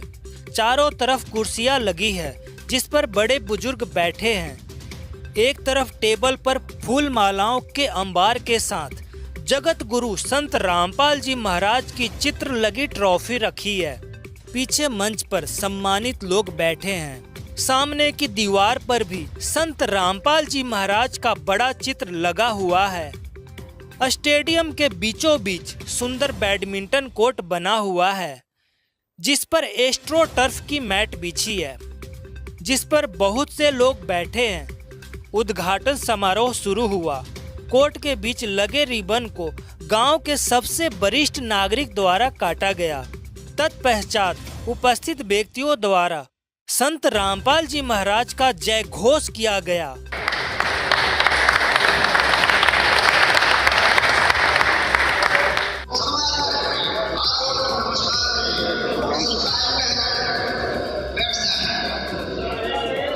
तो भाई और बहनों, ये होता है काल प्रेरणा से जमकर संगत की मर्यादा तोड़वाना। इसलिए दास कहता है कि ये पूरे के पूरे लोग, गुरुदेव के बेटा बेटी, भाई बंधु रिश्तेदार, ये स्टेट कोऑर्डिनेटर, बड़े बड़े भगत, आश्रमों के संचालक, ये सब के सब स्पेशल काल के द्वारा भेजे गए उसके एजेंट हैं, उसके दूत हैं, जो आप भाई बहनों की मर्यादा तोड़वाने के लिए ही पैदा किए गए हैं। और ये वर्तमान का समय, गुरुदेव के जेल जाने के बाद का समय, जब तक गुरुदेव बाहर नहीं आ जाते हैं तब तक ये परीक्षा का समय है। और वो छोटी जेल की हिसार में बैठ के परमात्मा गुरुदेव भगवान यही देख रहा है कि इन्होंने मुझसे कुछ सीखा भी या नहीं सीखा, या कानों में रुई ठूंस कर सत्संग सुनते समय बैठा करते थे। तो परमात्मा भी बैठ के हम सबका झाड़ा ले रहा है, हमारी परीक्षा ले रहा है। इसके अलावा ना जाने और भी कितने कुकर्म। धनाना आश्रम में इन्होंने 3 एकड़ जमीन में एक बहुत बड़े हॉस्पिटल का काम शुरू कर दिया। आश्रम में और हॉस्पिटल डूब के मरने की बात है। धनाना गांव वालों के लिए बसें चला दी गई है, बच्चों को स्कूल छोड़ने के लिए बसें फ्री। धनाना गांव वालों के लिए एम्बुलेंस की सुविधा फ्री। गांव वालों के लिए सड़कें बनाई जा रही हैं। भगतों को मजदूर बना दिया गया ताकि गांव वाले किसी भी प्रकार की कोई आपत्ति धनाना आश्रम के विषय में ना करें और हमारा धार्मिक धंधा सकुशल चलता रहे। और भी ना जाने भाई और बहनों, गिनती नहीं है इतने कुकर्म इन्होंने 2014 बरवाला कांड के बाद भी संगत से करवाए हैं और जमकर मर्यादा तुड़वाई है। और यही कारण है कि भगत समाज हजारों की संख्या में अकाल मौत को प्राप्त हो चुका है। भक्ति करते करते भी, सार नाम ले लेकर भी लोग अकाल मौत मर रहे हैं। अकाल मौत क्योंकि मर्यादा नहीं है, गुरु को मानुष माना जा रहा है। तो भाई और बहनों, आपकी आंखों के सामने इनके समस्त कुकर्म है। ये क्या कह रहे हैं? यह निर्णय राष्ट्रीय समाज सेवा समिति की ओर से लिया गया था, यानी संत रामपाल जी की कोई सहमति नहीं, हमने उनसे कोई आज्ञा नहीं ली, उनसे पूछने की हमने कोई आवश्यकता नहीं समझी, क्योंकि ये काल के ठेकेदार थे, सारे के सारे काल के ठेकेदार। पूर्व में यानी पहले जो पुस्तकें सच बनाम झूठ तथा न्यायालय की गिरती गरिमा बनाई गई थी, वे भी समिति के सर्व 10 लाख सदस्यों ने सर्वसम्मति से प्रकाशित की थी। स्पष्ट कर दिया कि इस पुस्तक भ्रष्ट जज कुमारक पर सहित अन्य जो पुस्तकें हैं, सच बनाम झूठ, न्यायालय की गिरती गरिमा, ये पुस्तकें भी वे भी समिति के सर्व 10 लाख सदस्यों ने सर्वसम्मति से प्रकाशित की हैं। अर्थात ये मनमाना आचरण भी सतलोक आश्रम मैनेजमेंट हरियाणा का ही है। गुरुदेव भगवान का इन पुस्तकों को लिखने में और बांटने में कोई सहयोग नहीं, और ना कोई माई का लाल ये साबित कर सकता कि संत रामपाल जी के आदेश से ये पुस्तकें लिखी गई हैं या बंटवाई गई हैं। अगर है कोई ऑडियो वीडियो तो दिखा दीजिएगा। और यहां तो ये खुद ही स्वीकार कर रहे हैं, तो शक की कोई गुंजाइश ही नहीं है। तो टोटल मनमाना आचरण भाई और बहनों, ये शिक्षा लेनी है, हमने शिक्षा गांठ बांध लेनी है। जो गलतियां इन काल एजेंटों ने, जो भगत के भेष में भेड़िए बनकर घूम रहे थे सतगुरु के आसपास, जिनको हम बहुत बड़े बड़े परम भगत मान रहे थे, और वर्तमान में जो सतलोक आश्रम मैनेजमेंट हरियाणा का हिस्सा बनके जगह जगह सतलोक आश्रम खोलकर धर्म को धंधा बनाकर बैठ गए हैं, हमने इन भेड़ियों से सावधान रहना, सावधान। हमने अब आगे किसी भी प्रकार की गलती किसी भी भगत के झांसे में आके नहीं करनी है, चाहे वो किसी भी प्रकार से कोई भी दाव क्यों ना खेले। साम दाम दंड भेद से हमने हाथ जोड़ लेने कि भैया या तो गुरुजी के सत्संगों से कोई प्रमाण दिखाओ, या गुरुजी के मुख कमल से जब तक हम नहीं सुन लेंगे तब तक हम तुम्हारी बातों पर यकीन नहीं करेंगे। राष्ट्रीय समाज सेवा समिति में संत रामपाल दास जी महाराज के सेवक भी सदस्य हैं तथा सामान्य जनता गण भी सदस्य हैं। यह समिति समविचार वाले व्यक्तियों का संगठन है। क्यों भाई, आपको क्या आवश्यकता पड़ गई थी राष्ट्रीय समाज सेवा समिति में संत रामपाल जी के भक्तों के अलावा जगत वालों को शामिल करने की? अरे समविचार हो ही नहीं सकते। समविचार भक्तों के साथ में जब तक जगत वाले दीक्षा नहीं लेंगे तब तक समविचार हो ही नहीं सकते। इम्पॉसिबल। परमात्मा का वचन है कि जगत का और भगत का तो 36 का आंकड़ा होता है, 36 का आंकड़ा। और ये देखो कितनी बड़ी झूठ लिख रहे हैं भाई और बहनों यहां पर। राष्ट्रीय समाज सेवा समिति में संत रामपाल दास जी महाराज के सेवक भी सदस्य हैं तथा सामान्य जनता गण भी सदस्य हैं। यह समिति समविचार वाले व्यक्तियों का संगठन है। अरे समविचार वाले व्यक्ति वो हो कैसे सकते हैं जब तक आपके गुरु भाई बहन ना बन जाएं, जब तक संत रामपाल जी से दीक्षा ना ले लें। अरे तुम्हारे नियम अलग, उनके नियम अलग। अरे गाय का स्वभाव अलग और गधे का स्वभाव अलग हो सकता है। गाय और गधे के कभी भी समविचार नहीं हो सकते। तो देखो क्या लिखा जा रहा है यहां पर। जो भ्रष्टाचार, अन्याय तथा समाज में फैली बुराइयों को निर्मूल करने के लिए संघर्ष कर रहे हैं, इसके लिए चाहे जेल जाना पड़े, चाहे पुलिस के डंडे खाने पड़े तथा कुर्बानी देनी पड़े, उल्टा कदम नहीं रखेंगे। यह है राष्ट्रीय समाज सेवा समिति का एजेंडा। यह था राष्ट्रीय समाज सेवा समिति का लक्ष्य, उनका टारगेट। क्या लिखा इन्होंने भाई और बहनों, विचार कर लेना। हम संत रामपाल जी से सतलोक आश्रम बरवाला में उपदेश लेने के लिए इसलिए गए थे कि भगत बनकर भक्ति करेंगे, अपनी आत्मा का कल्याण करवाएंगे। अरे जिन संत रामपाल जी भगवान ने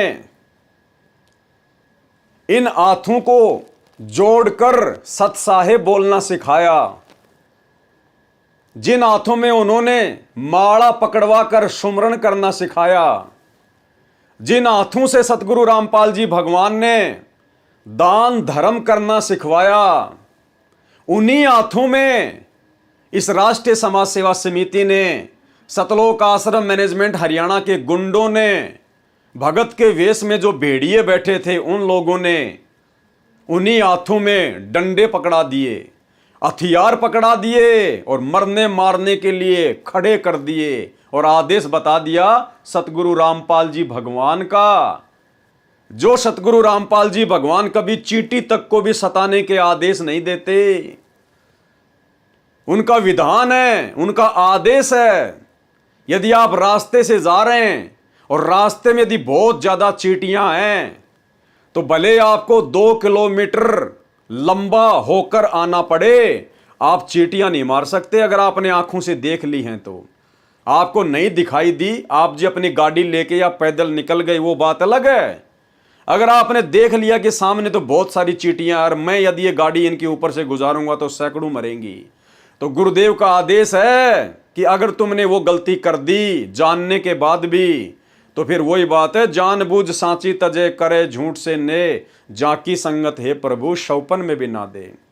तो गुरुदेव का आदेश है, ऐसी स्थिति में भले आपको 2 किलोमीटर लंबाई का चक्कर लगा के क्यों ना पड़े, घूम के क्यों ना आना पड़े, दूसरे रास्ते से क्यों ना आना पड़े, आप आंखों देखकर चींटियों के ऊपर गाड़ी नहीं चढ़ा सकते। तो भाई और बहनों, उसी परम संत का नाम लेकर, उसी परम संत के भगत कहलवाकर, और इस पुस्तक में ये राष्ट्रीय समाज सेवा समिति वाले, गुरुदेव के परिवार वाले क्या लिख रहे हैं, इसके लिए चाहे जेल जाना पड़े, चाहे पुलिस के डंडे खाना पड़े, चाहे कुर्बानी देनी पड़े, कुर्बानी यानी मौत, हमें गोली क्यों ना खानी पड़े, मरना क्यों ना पड़े, उल्टे कदम नहीं हटाएंगे। जबकि ये लोग सारी बातें गुरुजी के ज्ञान के विरुद्ध करवा रहे थे। इस राष्ट्रीय समाज सेवा समिति के बनाने में संत रामपाल जी का कोई सहयोग नहीं, कोई योगदान नहीं, कोई आज्ञा नहीं, क्योंकि पहले ये लोग स्पष्ट कर चुके हैं कि इस समिति को बनाने में संत रामपाल जी का कोई आदेश नहीं है। तो भाइयों और बहनों, ऐसे गुंडों के आदेशों को हम क्यों फॉलो करेंगे, जिसमें जेल जाना पड़े, चाहे डंडे खाना पड़े, चाहे कुर्बानी भी देनी पड़े। अरे कुर्बानी देंगे भक्ति के लिए, अपने भगवान के लिए, कुर्बानी देंगे कुकर्मों की, कुर्बानी देंगे हम बुराइयों की। अरे इन जैसे गुंडों के साथ में मिलकर जो इन्होंने राष्ट्रीय समाज सेवा समिति बनाई संत रामपाल जी के विरुद्ध होकर, उन लोगों के साथ मिलकर जिनका हमारा गुरुजी से कोई लेना देना नहीं, हमारे गुरुजी से जिनका कोई संबंध नहीं, जो भी वो आंदोलन करते थे, उठा पटक करते थे, हमारे गुरुजी का उसमें कोई सहयोग नहीं, तो ऐसे मनवस लोगों के लिए हम कुर्बानी क्यों देंगे, हम जेल क्यों जाएंगे, हम डंडे क्यों खाएंगे। तो भाई और बहनों, ये देखो मनमाना आचरण, ये था काल का षड्यंत्र, ये होती है काल प्रेरणा। संत रामपाल जी के बिल्कुल विरुद्ध खड़ा कर दिया काल ने बरवाला कांड के समय इन बड़े बड़े महापुरुषों को, जिनको आज संगत बहुत बड़े भगत मानती है। ये सभी स्टेट कोऑर्डिनेटर, इन आश्रमों के संचालक, गुरुजी के बेटा बेटी, भाई बंधु रिश्तेदार, यही थे सारे के सारे बरवाला कांड में, इस राष्ट्रीय समाज सेवा समिति में। तो देख लो आपकी आंखों के सामने, अब भी अगर आंख नहीं खुली फिर दोबारा मौका नहीं देगा भगवान। इसके लिए चाहे जेल जाना पड़े, चाहे पुलिस के डंडे खाने पड़े, चाहे कुर्बानी देने पड़े, उल्टा नहीं हटेंगे। कौन कह रहे हैं? ये बड़े बड़े भगत, गुरुजी का भाई, गुरुजी के परिवार वाले, क्योंकि इन सबकी सहमति है। ये जो भी कुछ लिखा जा रहा है इसमें सबकी सहमति है। तो भाई और बहनों, यहां तो देखो क्या कह रहे हैं कि चाहे जेल जाना पड़े, चाहे डंडे खाना पड़े, चाहे कुर्बानी क्यों ना देनी पड़े, चाहे मृत्यु को गले क्यों ना लगाना पड़े। अरे भाई, फिर बरवाला कांड के बाद में पुलिस से छुपकर भगोड़े बन के क्यों घूम रहे थे? अरे यहां तो तुम जेल जाने से नहीं डर रहे, डंडे खाने से नहीं डर रहे, मौत से नहीं डर रहे, और बरवाला कांड में जब पुलिस के डंडे पड़ने लगे तो छुप छुप के निकल गए, छुप छुप के मुंह काला करके। भूल गए गुरुजी को, भूल गए भक्तों को, भूल गए अपने मिशन को, भूल गए अपने टारगेट को, भूल गए अपने आंदोलन को। और वही गुरुजी का भाई जो इस राष्ट्रीय समाज सेवा समिति को खड़ा करने में मुख्य व्यक्ति है, सबसे बड़ा काल का एजेंट है, वही व्यक्ति 18 नवंबर की रात को पुलिस के साथ में सेटिंग करके, क्योंकि सारा षड्यंत्र इसी के तहत हो रहा था। अरे संत रामपाल जी का भाई, आश्रम का इतना बड़ा जिम्मेदार व्यक्ति, भैया कैसे 20,000 पुलिस वालों के बीच से निकल जाएगा? इम्पॉसिबल। लेकिन पुलिस की गाड़ी में बैठ के गया, पुलिस की जिप्सी में बैठ के गया। उस समय उसको याद नहीं आया कि मेरा भाई कितना दुखी होगा, कितना परेशान होगा। आग लगा के भाग गया। यहां तो मरने मारने की बात कर रहा है, जेल जाने से नहीं डरेंगे, डंडे खाने से नहीं डरेंगे। और वही व्यक्ति बरवाला कांड के बाद गुरुदेव का भाई 8 साल तक भगोड़ा बन के घूमा, दर दर की ठोकरें खाता रहा। और भी बड़े बड़े मुख्य सेवादार, गुरुजी के बेटे, एक तो पकड़ा गया था उसी समय, दूसरा बाद में पकड़ा गया छोटे वाला। और 8 साल तक ये लोग कुत्ते की तरह छुपते रहे, छुपते फिरे भगोड़े बन के। इसको कहते हैं दोगली बातें, करनी तज कथनी कथ है, अज्ञानी दिन रात कुत्ते ज्यों भौंकत फिरे, सुनी सुनाई बात है। भाई और बहनों, विचार करना, ये परमात्मा हमारी आंखें खोलना चाह रहे हैं इन वीडियो के माध्यम से। अरे हिंदू संस्कृति में, भारतीय समाज में बड़े भाई को अपने बाप के समान समझा जाता है, बड़े भाई को अपने बाप के समान। और जब उस महेंद्र भगोड़े को इस बात का पता चल गया कि तेरा भाई तो स्वयं परमात्मा है, सतगुरु है, और भाई और बहनों, इसके बावजूद भी वही महेंद्र अपने भाई को अकेला छोड़कर और भगोड़ा बनकर 8 साल से घूमता रहा। अरे भगवान छोड़ो, बहुत दूर की बात है, गुरु छोड़िए, बहुत दूर की बात है। अगर ये महेंद्र भगोड़ा संत रामपाल जी को अपना बड़ा भाई भी समझता तो भी भाई और बहनों ये भगोड़ा बन के नहीं घूमता, उनके साथ में खड़ा रहता कि हम कोई चोर थोड़ी हैं, डाकू थोड़ी हैं, हम भगत हैं, सच्चाई के लिए लड़ रहे हैं, संघर्ष कर रहे हैं, जेल जाना पड़े जाएंगे, डंडे खाना पड़े खाएंगे। होना तो ये चाहिए था कि अपने भाई के साथ में खड़ा रहता, कंधे से कंधा मिलाकर। लेकिन मुंह काला करके, पुलिस के साथ सेटिंग करके आश्रम से गायब। क्योंकि पहले ये हरियाणा में डीजी का ड्राइवर था, ये पुलिस महकमे में था, ये गुरुजी का छोटा भाई महेंद्र, ये डीआईजी का ड्राइवर था। पूरा का पूरा षड्यंत्र, पूरी की पूरी सेटिंग इसी की थी बरवाला कांड में। और इसका एक ही मकसद था कि संत रामपाल जी को किसी भी प्रकार से मरवा दिया जाए, संत रामपाल जी को किसी भी प्रकार से मरवा दिया जाए, खत्म करवा दिया जाए, और ये आश्रम की पूरी बागडोर मेरे हाथ में आ जाए और मैं संत बन के बैठ जाऊं। भाई और बहनों, नहीं समझ में आ रही हैं ये बातें तो समझ में आ जाएंगी, धीरे धीरे आ जाएंगी, धीरे धीरे। परमात्मा समझवा कर छोड़ेगा अगर समझना चाहोगे तो। भाई और बहनों, इसीलिए तो इसने बरवाला कांड से पहले पुलिस प्रशासन को अपना इंटरव्यू दिया था कि संत रामपाल जी तो आश्रम में है ही नहीं। कितनी बड़ी झूठ, अपने आप को सारनामी कहता है, संत रामपाल जी का भाई कहता है, पूरी दुनिया के सामने झूठ बोल रहा है। कल को क्या मुंह दिखाएगा ये व्यक्ति? पूरी दुनिया के सामने इंटरव्यू दे रहा है कि संत रामपाल जी आश्रम में नहीं है, हमने उनको स्वास्थ्य इलाज के लिए परसों ही आश्रम से बाहर भेज दिया। और 2 दिन बाद संत रामपाल जी उसी आश्रम से निकले, उसी आश्रम से। तो भाई और बहनों, पूरी प्लानिंग थी ये प्रशासन को भड़काने की। भाई, जब प्रशासन संत रामपाल जी के भाई से इस प्रकार की बात सुनेगा कि संत रामपाल जी आश्रम में नहीं है, तो पुलिस प्रशासन विचार करेगा कि हम तो 10 दिन से धारा 144 लगाकर पड़े हैं, आश्रम के बाहर एक चिड़िया का बच्चा भी नहीं जा सकता, फिर संत रामपाल जी कैसे चले गए? और संत रामपाल जी का भाई यदि ऐसी बात बोल रहा है, ऐसा इंटरव्यू दे रहा है, तो जरूर कोई ना कोई गड़बड़ है। तो पुलिस वालों को जबरदस्ती आश्रम के ऊपर अटैक करने के लिए इस महेंद्र भगोड़े ने प्रेरित किया। क्या जरूरत थी उसको झूठ बोलने की? सब कुछ ये काल करवा रहा था इन लोगों के माध्यम से, सब कुछ काल। देखिए उसका इंटरव्यू। हमारे साथ संत रामपाल जी के भाई महेंद्र दास भी मौजूद हैं। इनसे जानेंगे, महेंद्र दास जी, अचानक से हालात काफी बिगड़ते नजर आ रहे हैं, तो ऐसे तो काफी नुकसान होने की आशंका है। ऐसा हम तो शांतिपूर्ण तरीके से बैठे हैं, अपने आश्रम के अंदर हैं, और ये बल प्रयोग करना चाहते हैं, हमें नाजायज तंग कर रहे हैं। लेकिन आश्रम के लोग भी जैसे टकराव की स्थिति में नजर आ रहे हैं, तो क्या कोई बीच का रास्ता नहीं निकल सकता?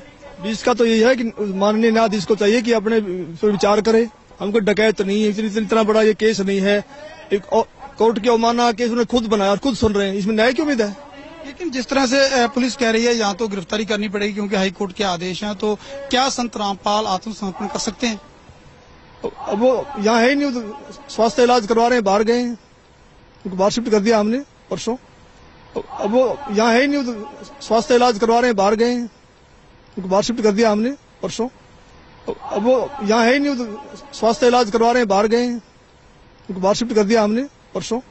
लेकिन क्या वो आत्मसमर्पण करने के लिए तैयार हो जाएंगे? अगर हमारी हाई कोर्ट में बेल कैंसिल करते हैं तो नहीं होंगे, तो नाजायज बेल कैंसिल करने जा रहे हैं, आज उस पर सुनवाई है। अब उस केस का इस अवमानना से क्या लिंक था? ये अवमानना बनाई इसीलिए गई थी कि उस बेल कैंसिल करके अंदर ठोक दें। एक सबसे बड़ा सवाल यही है कि आपका कहना है कि संत रामपाल आश्रम के अंदर मौजूद नहीं है। अगर संत रामपाल आश्रम के अंदर मौजूद नहीं है तो क्यों फिर पुलिस को रोका जा रहा है? पुलिस अगर जाकर के चेक करती है संत रामपाल नहीं होंगे तो पुलिस वापस चली जाएगी। क्योंकि यहाँ कल एसडीएम ने और डीसी ने बताया, एसडीएम आदेश पड़ रहा था कि हमने इसको सील कर लिया है, नाजायज तरीके सील करने के आदेश दिए, अपने आश्रम को नहीं छोड़े, आश्रम की सुरक्षा के लिए बैठे अब हम। ठीक है जी, ओके। तो ये थे महेंद्र दास संत रामपाल के भाई हैं और जो आश्रम के प्रवक्ता राज कपूर ने हमसे बात की। इनका कहना है कि आश्रम के लोग किसी भी हाल में पीछे नहीं हटेंगे, यानी कि अगर पुलिस आगे जाएगी तो इनका कहना है कि यह लोग अपनी जान तक देने के लिए तैयार हैं, यानी कि सीधा सीधा कह सकते हैं कि टकराव की स्थिति यहाँ पर पैदा हो चुकी है। अब देखना होगा कि ऐसे हालातों में आखिर इस मामले का निपटारा कैसे होगा, कैसे हाईकोर्ट के आदेश का पालन होगा और कैसे हो पाएगी संत रामपाल की गिरफ्तारी। तो भाइयों और बहनों, ये बहुत बड़ा षड्यंत्र था। ये तो दया बख्शी सतगुरु रामपाल जी भगवान ने, जो विश्व की सबसे बड़ी घटना को सबसे छोटी कर दिया। अन्यथा यहां तो महाभारत होना था, महाभारत। आगे बताएंगे आपको कैसे होना था।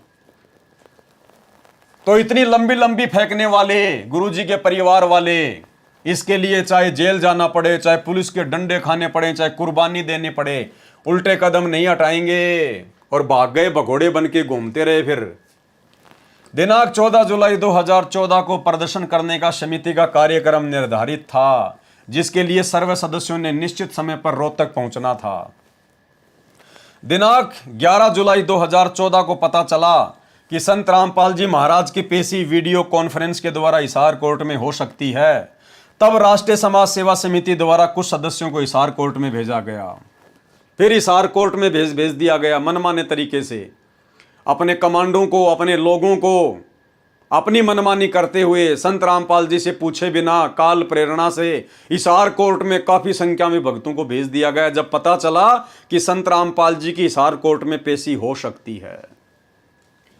जैसा कि पूर्व में लिखा है कि इस समिति में संत रामपाल जी महाराज के शिष्य भी सदस्य हैं, जिन्होंने बताया कि संत रामपाल जी महाराज को आज तक सरकार ने कोई सुरक्षा नहीं दी।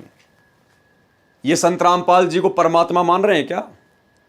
अरे इनके लेख बता रहे हैं, इनके हाथों से लिखी गई ये लेख नहीं बता रही है। इन्होंने क्या समझा संत रामपाल जी को? 20-20 साल से उनके साथ में रह के, सार नाम तक लेके, केवल मानुष सरकार के आगे हाथ फैला रहे हैं संत रामपाल जी को सुरक्षा देने के लिए।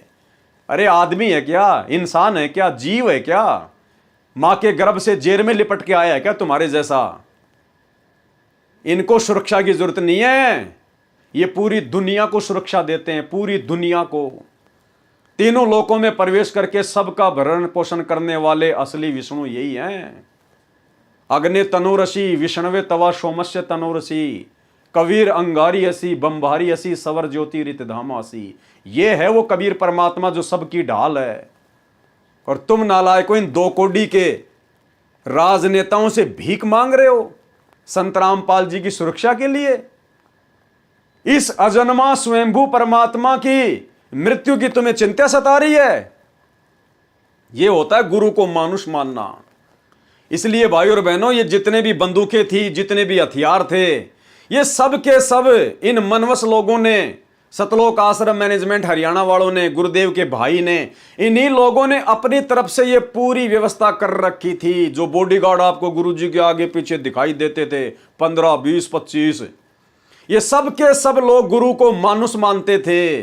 और इन्होंने इतने सारे बॉडीगार्डों के हथियारों की व्यवस्था इसलिए नहीं कर रखी थी कि संत रामपाल जी से इनको प्यार था, नहीं।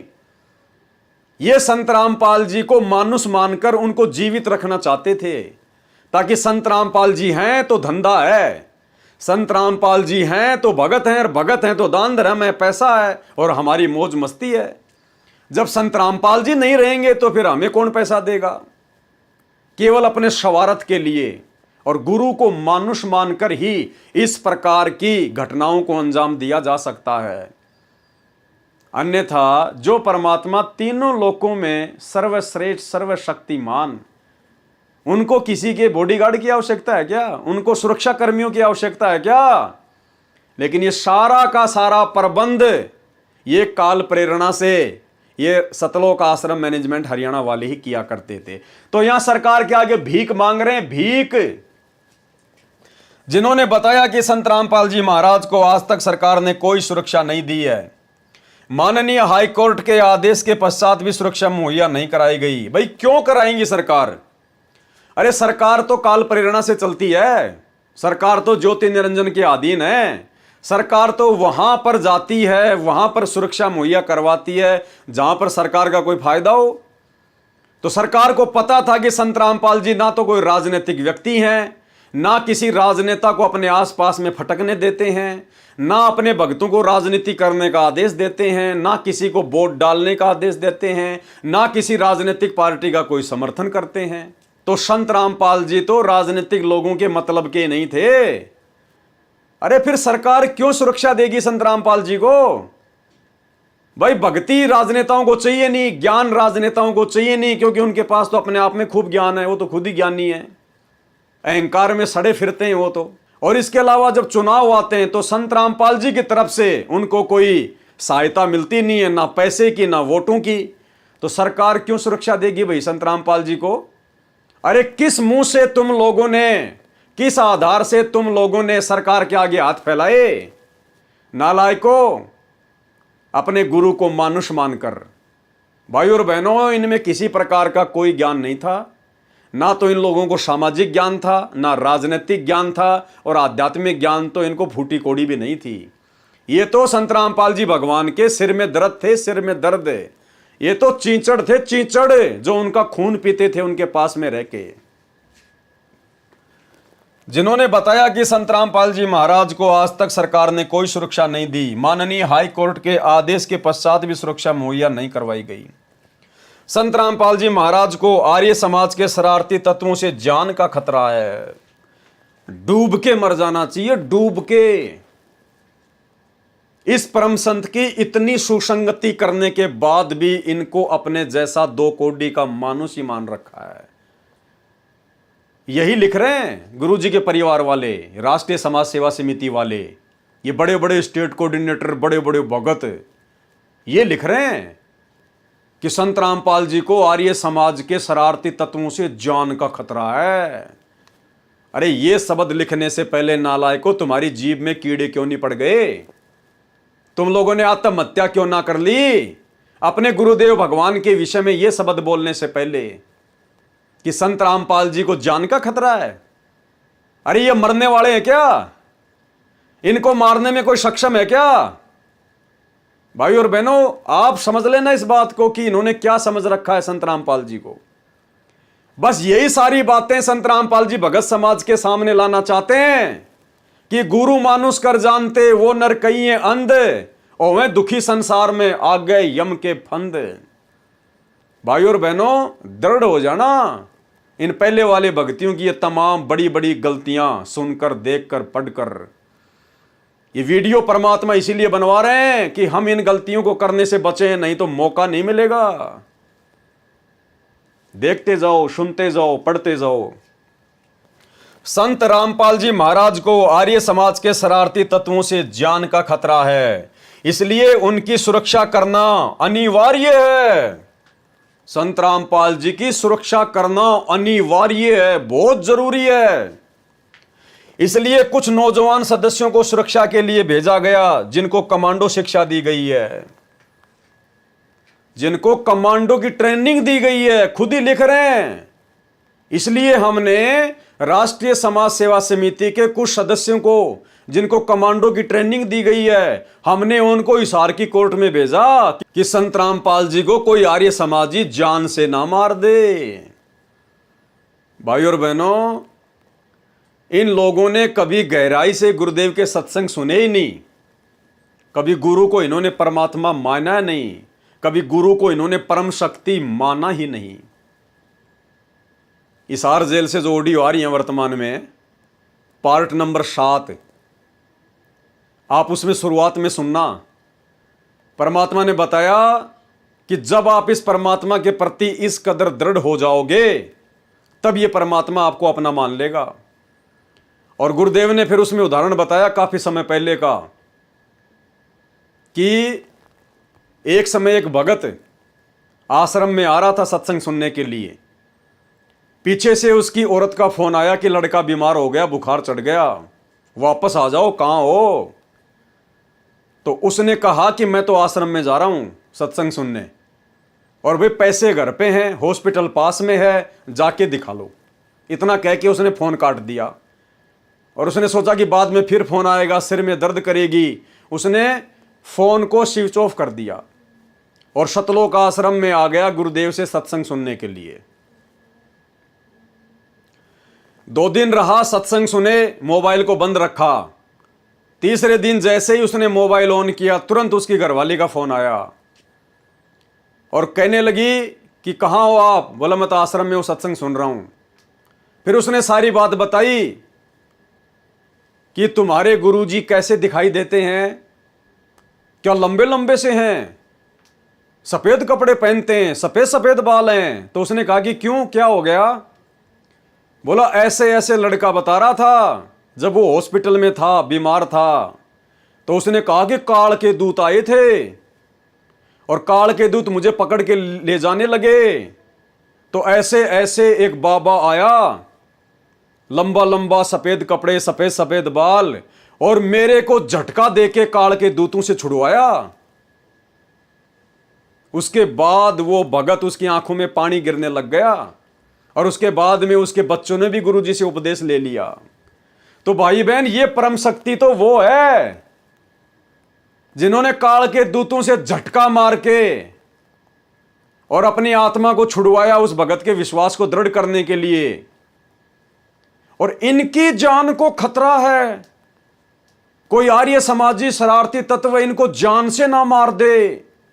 खुद भी राष्ट्रीय समाज सेवा समिति वाले भी गुरुजी की सुरक्षा में लगे हुए हैं और सरकार से भी उनके लिए सुरक्षा मांगी जा रही है। तो भाई और बहनों, विचार कर लेना, इन 30-30 साल से, 20-20 साल से भगत बन के भक्ति कर रहे भगतों की वास्तव में असलियत क्या है? ये केवल गुरुजी को मानुष ही मानते हैं, गुरुजी के ज्ञान के आसपास भी नहीं है। सुनिए परमात्मा के मुख कमल से ये सत्संग। नुकता ये भी होता है, जैसे एक भक्त ने बताया था कि मैंने नाम लिए 2-4 महीने हुए थे, घरवाली को पता लग चुका था, रो गए, थोड़ी बहुत खवा सुनी हो ही जाती थी। एक दिन मैं सत्संग में आने लग रहा था, रास्ते में फोन आया, 10-11 की बात, कि इकलौता बेटा बीमार हो गया बहुत सख्त, कहा हो, जल्दी आओ। मैंने कहा वैसे तुम्हारे पास है, हॉस्पिटल बिल्कुल साथ है, वहाँ दिखा लो, डॉक्टर ने इलाज करना, पैसे शुरू है, मैं जा रहा हूँ सत्संग। बस लगी उल्टे सुलटी बात सुना, मैंने फोन काट दिया, मैं आ गया पास में, मैंने फोन ना बंद रखा। अगले दिन फोन खोला, उसी टाइम फोन आया कि लड़का ठीक हो गया, तो चमत्कार हो गया, डॉक्टर भी हैरान है, ये हो कैसे बेहतर हो। तो राहत की सांस ली। फिर मैं जब वहां गया तो फिर मैं पूछा कि तुम्हारे गुरुजी कैसे हैं, क्या सफेद कपड़े पहनते हैं, लंबे से हैं, सिर पे सफेद बाल हैं?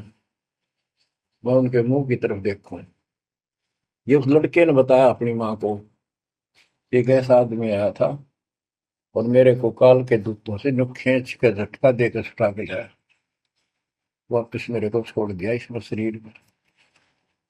तो मेरी आंखों से पानी पड़ा और वो भी नहीं बोली हम भी चल रहे, वहां जाए, सारे परिवार में दीक्षा बोल।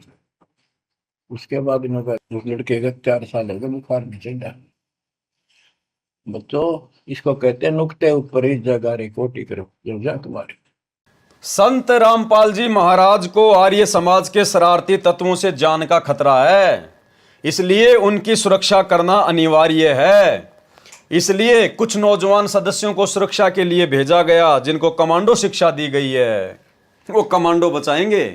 वो 2 कोडी के 2 रोटी ज़्यादा खा लें तो पेट में दर्द हो जाता है, तुरंत दौड़ के लेटरिन में जाना पड़ता है, तब जाके उनको शांति मिलती है।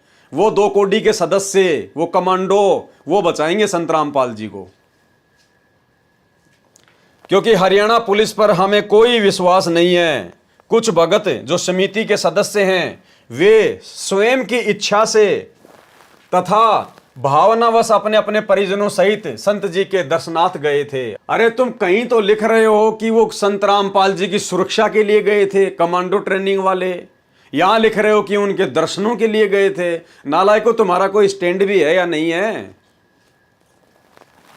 दिनांक 14/7/2014 से कुछ दिन पहले एक अफवाह फैली कि संत रामपाल जी महाराज को तथा अन्य भक्तों को जो मुकदमा नंबर 198/2006 में नामजद हैं 14/7/2014 को सेशन जज गिरफ्तार कराकर जेल में भिजवाएगा, क्योंकि सेशन जज को हाई कोर्ट के माननीय भ्रष्ट जज श्री सतीश कुमार मित्तल का स्पष्ट आदेश है कि इन्होंने 30 लाख प्लस 20 लाख प्लस 10 लाख अर्थात 60 लाख रुपए देने से इनकार किया है, जिस कारण से हाई कोर्ट के भ्रष्ट जजों को हिस्सा नहीं मिल सका। इसलिए श्री एस के मित्तल जज ने कहा कि इस मुकदमे में शीघ्र सजा सुना दो। मैं श्री एस के मित्तल हाई कोर्ट में तुम्हारे खिलाफ की गई शिकायतों पर कोई कार्रवाई नहीं होने दूंगा। इन्होंने क्यों भेजे वो कमांडो हिसार कोर्ट में? ये कह रहे हैं कि अफवाह फैली, यानी उड़ती उड़ती सी बात आई कि हाई कोर्ट के जज संत रामपाल जी को सजा देने के लिए और हिसार कोर्ट के जज को आदेश दे चुके हैं कि उनको आते ही गिरफ्तार कर लो और उनको जेल भेज दो। इसलिए हमने संत रामपाल जी को जेल जाने से बचाने के लिए और वो कमांडो की जो ट्रेनिंग दी गई थी कुछ लोगों को, उनको हमने हिसार कोर्ट में भेजा संत रामपाल जी की सुरक्षा के लिए। बताओ भाई और बहनों, जब कोर्ट आदेश दे देगा कि भाई आपके ऊपर ये मुकदमा जो है फाइनल हो चुका है, आपको इतने महीने की सजा हो गई है, उसके बाद वो प्रशासन से पंगा लेंगे। वो भगत जो खरीद के काले कपड़े पहन के जबरदस्ती कमांडो बने हुए थे, वो फिर प्रशासन से पंगा लेंगे, वहां पर संत रामपाल जी को जेल जाने से रोकेंगे वो।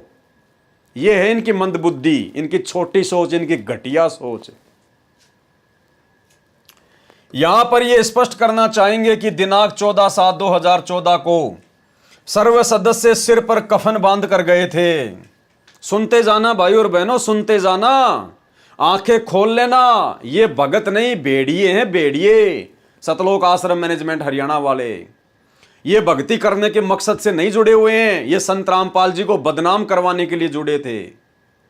उनके इस मार्ग को, उनके मिशन को बर्बाद करवाने के लिए काल प्रेरणा से उनके भगत के रूप में आए थे। ये क्या लिख रहे हैं, ये शब्द ध्यान से देख लेना।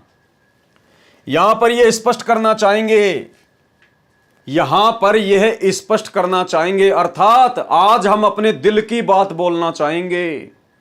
क्या कि दिनांक 14/7/2014 को सर्व सदस्य यानी सर्व राष्ट्रीय समाज सेवा समिति वाले, गुरुजी के परिवार वाले, सतलोक आश्रम मैनेजमेंट हरियाणा वाले सिर पर कफन बांध कर गए थे, सिर पर कफन बांध कर गए थे।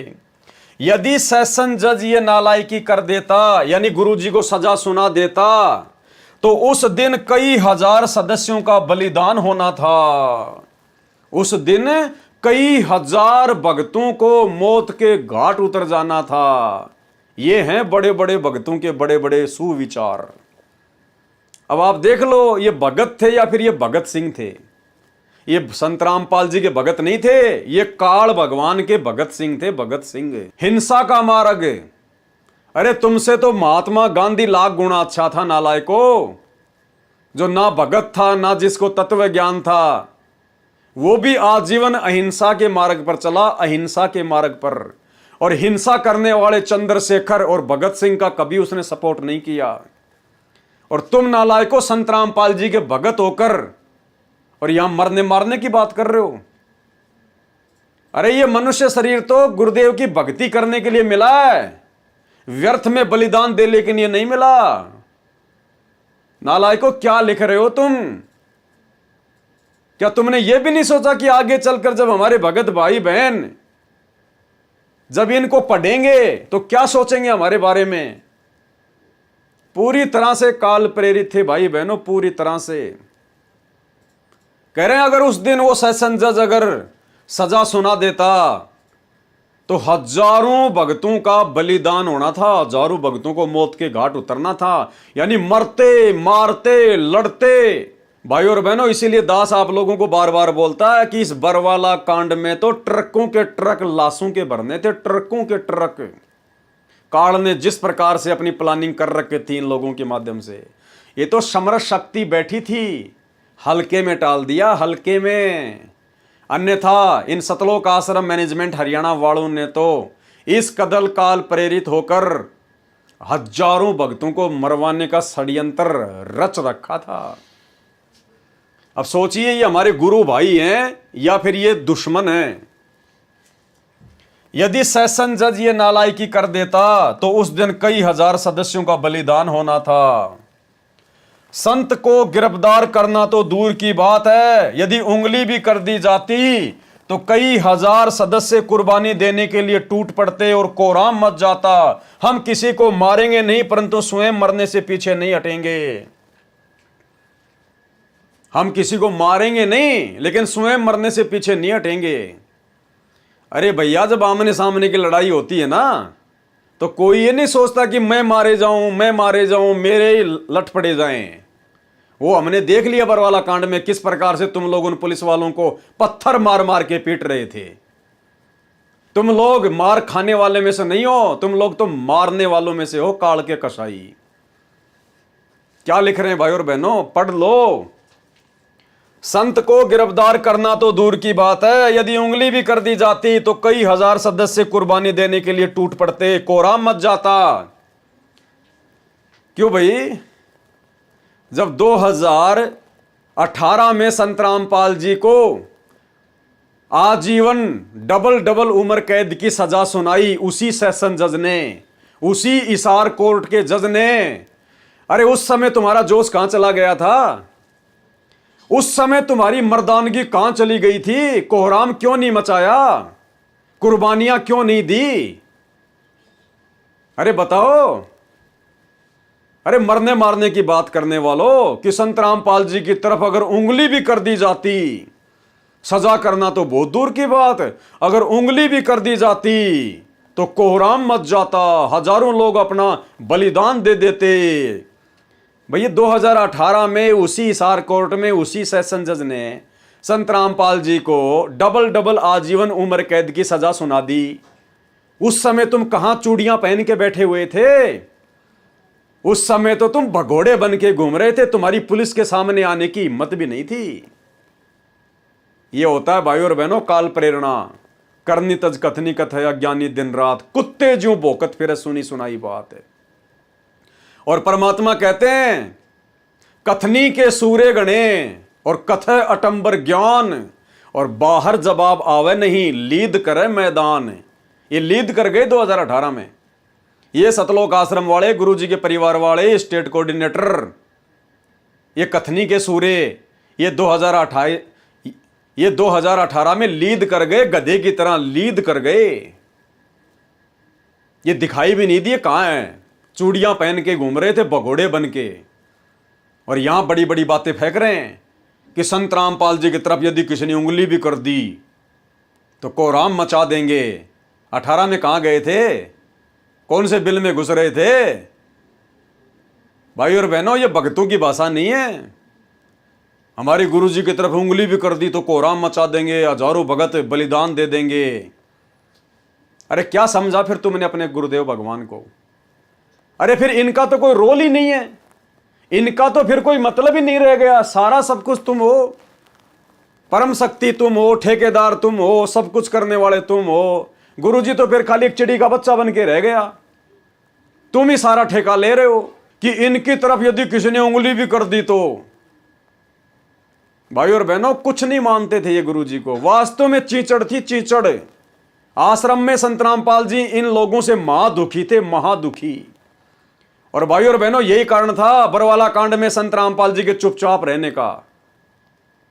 अन्यथा इस परम शक्ति के रहते सहते तो हजार काल मिलकर भी बरवाला में आश्रम की एक ईंट भी नहीं उखाड़ सकते थे। लेकिन ये परमात्मा चुप रहा, क्योंकि ये जो गंदगी, ये जो बदबू, उनके बेटा बेटी, भाई बंधु, रिश्तेदार, ये कोऑर्डिनेटर, ये आश्रम के बड़े बड़े भगत, ये जो गंदगी जमा हो चुकी थी, इनके मार्ग में आगे चल के बहुत ज्यादा बदबू फैला देती। इसलिए परमात्मा ने इनके काले चेहरे आज वर्तमान में सात संगति के माध्यम से और इन्हीं के द्वारा लिखित पुस्तकों के माध्यम से संगत में उजागर करवाने नितांत आवश्यक थे, ताकि आने वाली पीढ़ियां जब इनके कुकर्म को पढ़ें, देखें, इनके आचार विचार व्यवहार को देखें, गुरुजी को लेकर इनकी क्या दृष्टि थी, क्या इनकी सोच थी, क्या ये गुरु को मानते थे, तो आने वाले भगत, आने वाली पीढ़ियां सावधान हो जाएं कि भैया भगतों के चक्कर में नहीं पड़ना चाहिए। अरे वो बड़े बड़े बड़े बड़े समझे जाने वाले भगत जब ऐसे थे, तो बताओ वर्तमान में हम किस पे यकीन करें, क्यों करें? जब यकीन करने के लिए हमारा गुरु है, गुरु का ज्ञान है, सत्संग है, तो हमें किसी और की आवश्यकता क्या है? तो भाइयों और बहनों, आज इनका काला चेहरा, आज इनके कुविचार, इनके घटिया आचरण जो आज से पहले छुपे पड़े थे, दबे पड़े थे, आज परमात्मा ने उजागर करवा दी, उजागर, ताकि आगे चलकर हम कोई गलती ना कर बैठें और इन लोगों के झांसे में आने से बचें।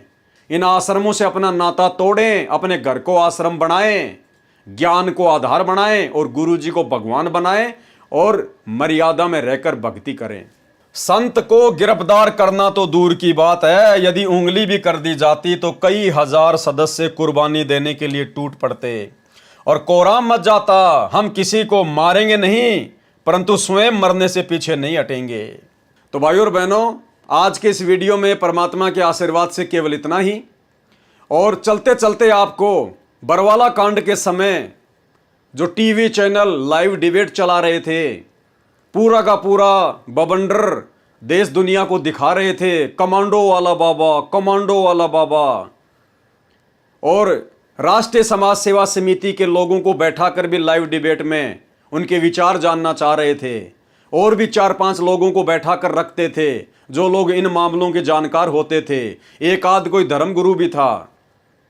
और भाइयों और बहनों, आप जिस वीडियो को देख लेना, इस वीडियो में सतलोक आश्रम की तरफ से भगत राम अवतार दास इसार हरियाणा वाला और रवीश कुमार जो पत्रकार था वो इंटरव्यू ले रहा था, और किस प्रकार से उन लोगों ने अपने अपने विचार व्यक्त किए। जिस प्रकार बरवाला कांड के समय राष्ट्रीय समाज सेवा समिति के द्वारा जो बवंडर किया जा रहा था, जो कोर्ट की अवमानना की जा रही थी, संत रामपाल जी को हिसार कोर्ट में पेश होने से रोका जा रहा था, उनके झूठे मेडिकल दिए जा रहे थे बार बार, और वो सभी लोग यही कह रहे थे कि भाई अच्छी बात है, तुम भगत हो, तुम्हारे गुरुजी बीमार हैं, बहुत अच्छी बात है, लेकिन कोर्ट का आदेश तो फॉलो करना पड़ता है। अगर उनके चलने फिरने की हालत नहीं थी, डॉक्टरों के पैनल ने उनको अस्वस्थ घोषित किया हुआ था, तो आश्रम में भी तो वो लेटे होंगे, तो एम्बुलेंस में उनको लेटा के भी तो ले जाया जा सकता था डॉक्टरों की निगरानी में। और कहने का मतलब है भाइयों और बहनों, यानी हर व्यक्ति की समझ से बाहर की बात थी ये कि यार भक्तों का आचरण ऐसा नहीं हो सकता। संत रामपाल जी अपने आप को संत कहते हैं, उनका आचरण ऐसा शोभनीय नहीं है। अगर एक संत इस प्रकार से न्यायालय की अवमानना करेगा तो आगे चलकर उनके फॉलोवर क्या करेंगे? एक संत यदि इस प्रकार से अपने भक्तों की सेना बना के खड़ी करेगा, कमांडो बना के खड़ा करेगा, तो समाज उससे क्या शिक्षा लेगा? जजों के खिलाफ जो पुस्तकें बांटी गई, छपवाई गई, और रवीश कुमार उससे कह रहा कि तुम तो सरेआम जजों को तुम तो चुनौतियां दे रहे हो। आप लोगों ने जजों के खिलाफ पुस्तकें लिखकर बंटवाने की क्या आवश्यकता थी? आप लोग ऊपर के कोर्टों में जाते, उनकी शिकायत करते। अगर आप लोगों को कानून पे विश्वास है तो न्यायालय के हिसाब से अपना काम करते ना। तुम लोग तो जजों को चुनौतियां दे रहे थे पुस्तकें बंटवा के। कहने का मतलब है इन लोगों के कुकर्मों की सबने निंदा की, क्योंकि इन लोगों का कोई भी कर्म सामाजिक हिसाब से ठीक नहीं था, और ये अपना आप में बहुत बड़े भगत बन रहे थे कि हम जो कर रहे हैं सर्वश्रेष्ठ कर रहे हैं, जबकि संत रामपाल जी का इन लोगों के इन तमाम कुकर्मों में, इस तमाम बवंडर में कोई सहयोग नहीं था। आप जी ज्ञान आधार से भी समझ सकते हैं, और इस पुस्तक में भी इन लोगों ने अपने कर कमलों से लिखा है कि संत रामपाल जी का ये समिति बनाने में, और समिति क्या करेगी क्या नहीं करेगी ये निर्णय केवल समिति लेगी, संत रामपाल जी का कोई हाथ नहीं है। तो जाते जाते आप जी छोटा सा इंटरव्यू सुन लीजिए, और भाइयों और बहनों सावधान हो जाना।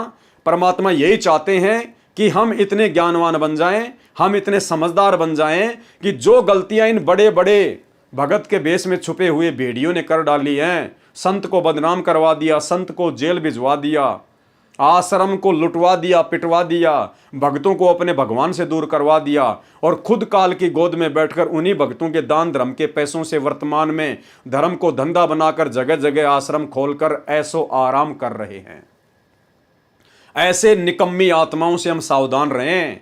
भगत के भेष में काल के दूतों को पहचाने, केवल ये सोचकर कि वो बहुत बड़ा भगत है, वो गुरुजी का बेटा है, वो आश्रम में रहता था, ये सूखी फीत देखकर हम किसी के झांसे में ना आए और ज्ञान को आधार बनाकर, गुरु को भगवान बनाकर, घर को आश्रम बनाकर अपनी भक्ति करें। चौथी चीज की हमें आवश्यकता भी नहीं है। तो सुनिए ये इंटरव्यू और परमात्मा दया करें, कल रात्रि 9 बजे हम इस वीडियो में फिर आगे बढ़ेंगे। बंदी छोड़ सतगुरु रामपाल जी भगवान की जय हो। एसएसपी के ऑर्डर ये बिल्कुल गलत है। हरियाणा सरकार सिर्फ जजों के खिलाफ किताब छपवाने कर रही है और हाईकोर्ट के आदेश के अनुसार, और आज भी हम कहते हैं कि जो भ्रष्ट जज उनके खिलाफ हमारा संघर्ष है, यही अपराध है सर, इसी अपराध की सजा भुगत रहे हैं। कोर्ट आप अदालत में लड़िए ना। अगर कोई जज भ्रष्ट है तो आप अदालत में लड़िए। आप जज के बारे में आप किताबें छपवा कर भेजेंगे, बांटेंगे, तो इसका मतलब आप चुनौती दे रहे हैं ना। आप भी तो चुनौती दे रहे हैं। इसको आप चुनौती, बीमारी की आड़ में आप चुनौती दे रहे हैं। फिर बीमारी ये सर 2006 से चल रहा हमारा जज के खिलाफ। अब पुस्तक अपने आप नहीं छपवाई हमने। जब हमारे से पैसे मांगे गए गुप्ता द्वारा, सुनील गुप्ता द्वारा, जो मुझे नहीं मालूम, आप नाम नहीं ले सकते यहाँ पे। हाँ, मुझे नाम नहीं ले सकते, मुझे नहीं मालूम आप सच बोल रहे हैं कौन सा। चलो हाँ। जिसने मांगे उसके खिलाफ हमने पुस्तक में नाम दिया, एविडेंस दिए सरकार के पास, प्रधानमंत्री के पास 10 लाख एफिडेविट भेजे हमने पिछले 3 महीने पहले, और उसी की सजा का हमें भुगतना। कोर्ट ऑफ कंटेम्प्ट का केस क्या है?